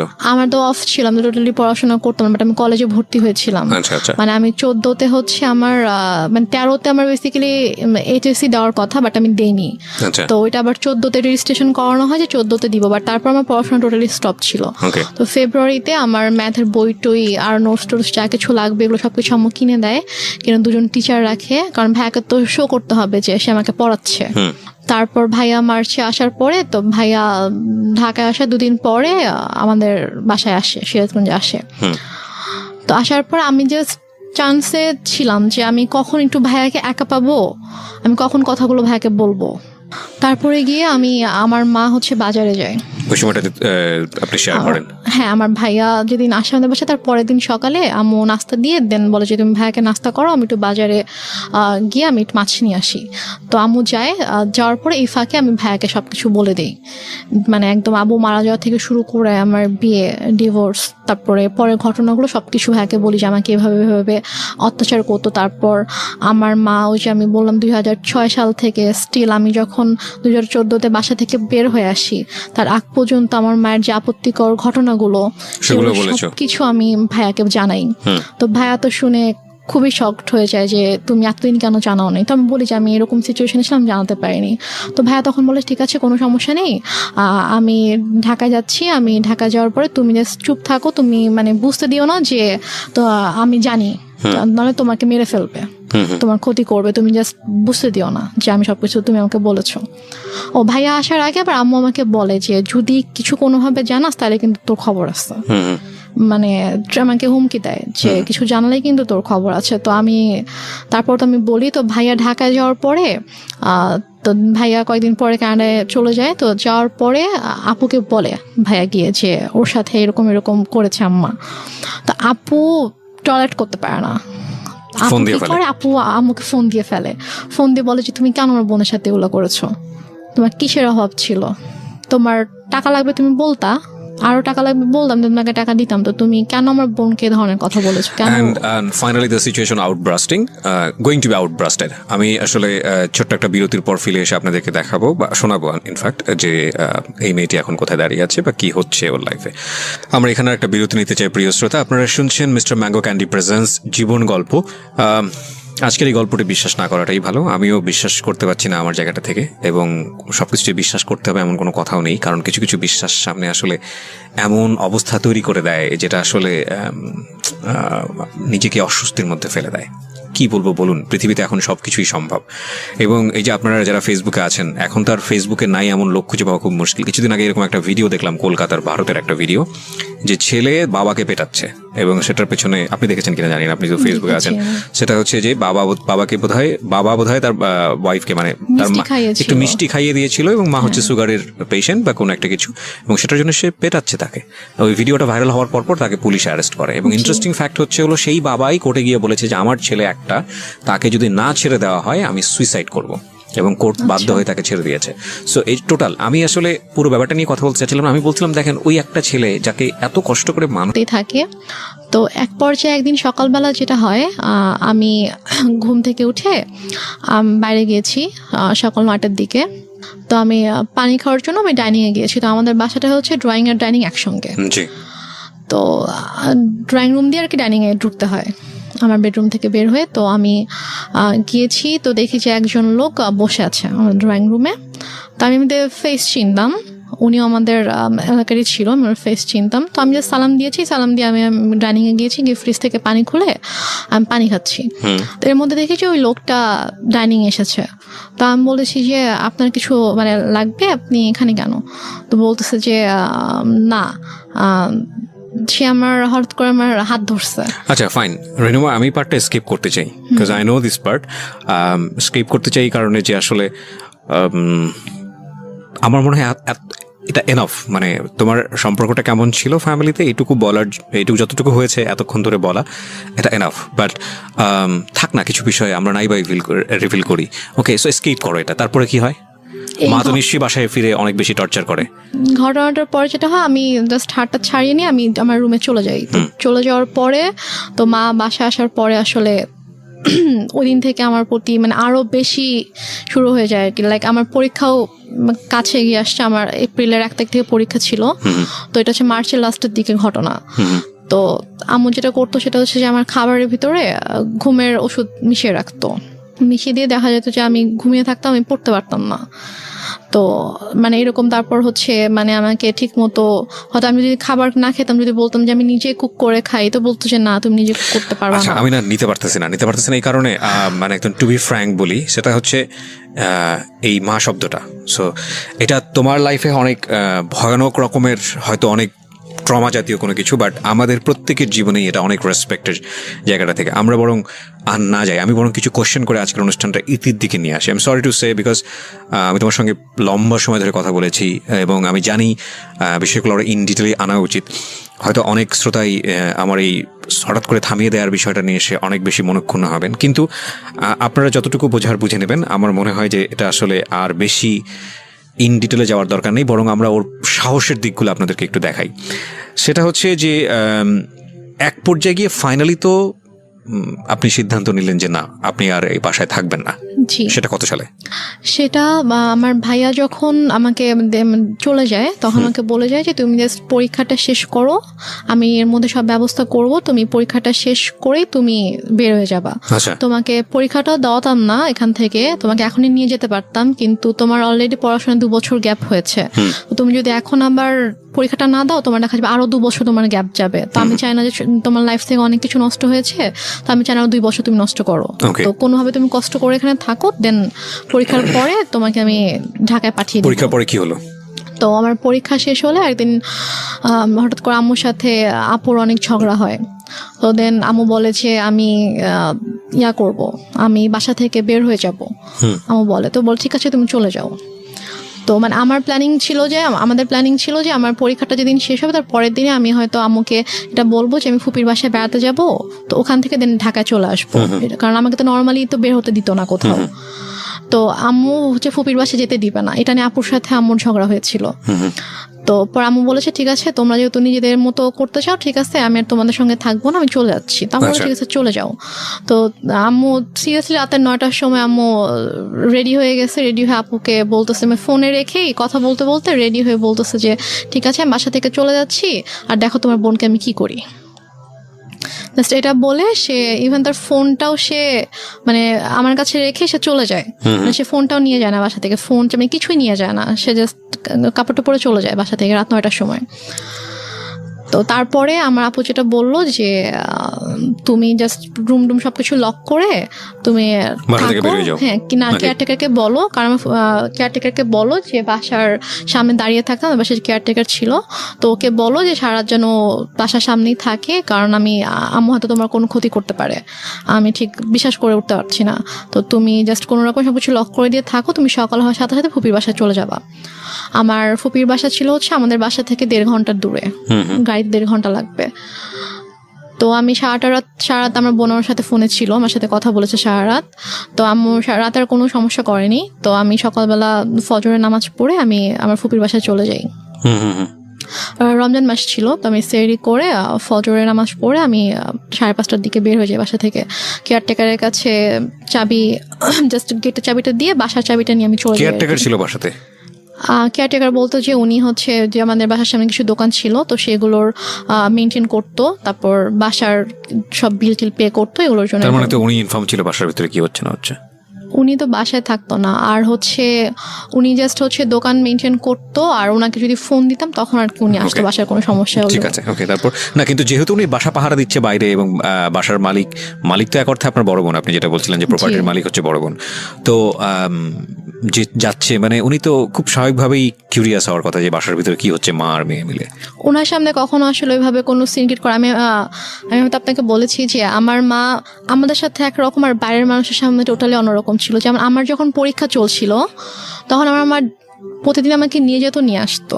সে কিন্তু এই জন্য আমাকে নিয়ে যেত নিয়ে আসতো যাতে আমি কারোর সাথে কথা না বলতে পারি। এখানে একটা বিষয় প্রিয় শ্রোতা, আমি ওর যে গল্পটা, সেই গল্পে আমি অনেক সন্দেহ তৈরি করার জন্য অনেক বেশি কোশ্চেন করেছি, অনেক বেশি ইন্টারাপ্ট করেছি, বাট সরি টু সে আমি যে অ্যান্সারগুলো পেয়েছি সেখানে আসলে সন্দেহটা সেভাবে দানা বাঁধেনি।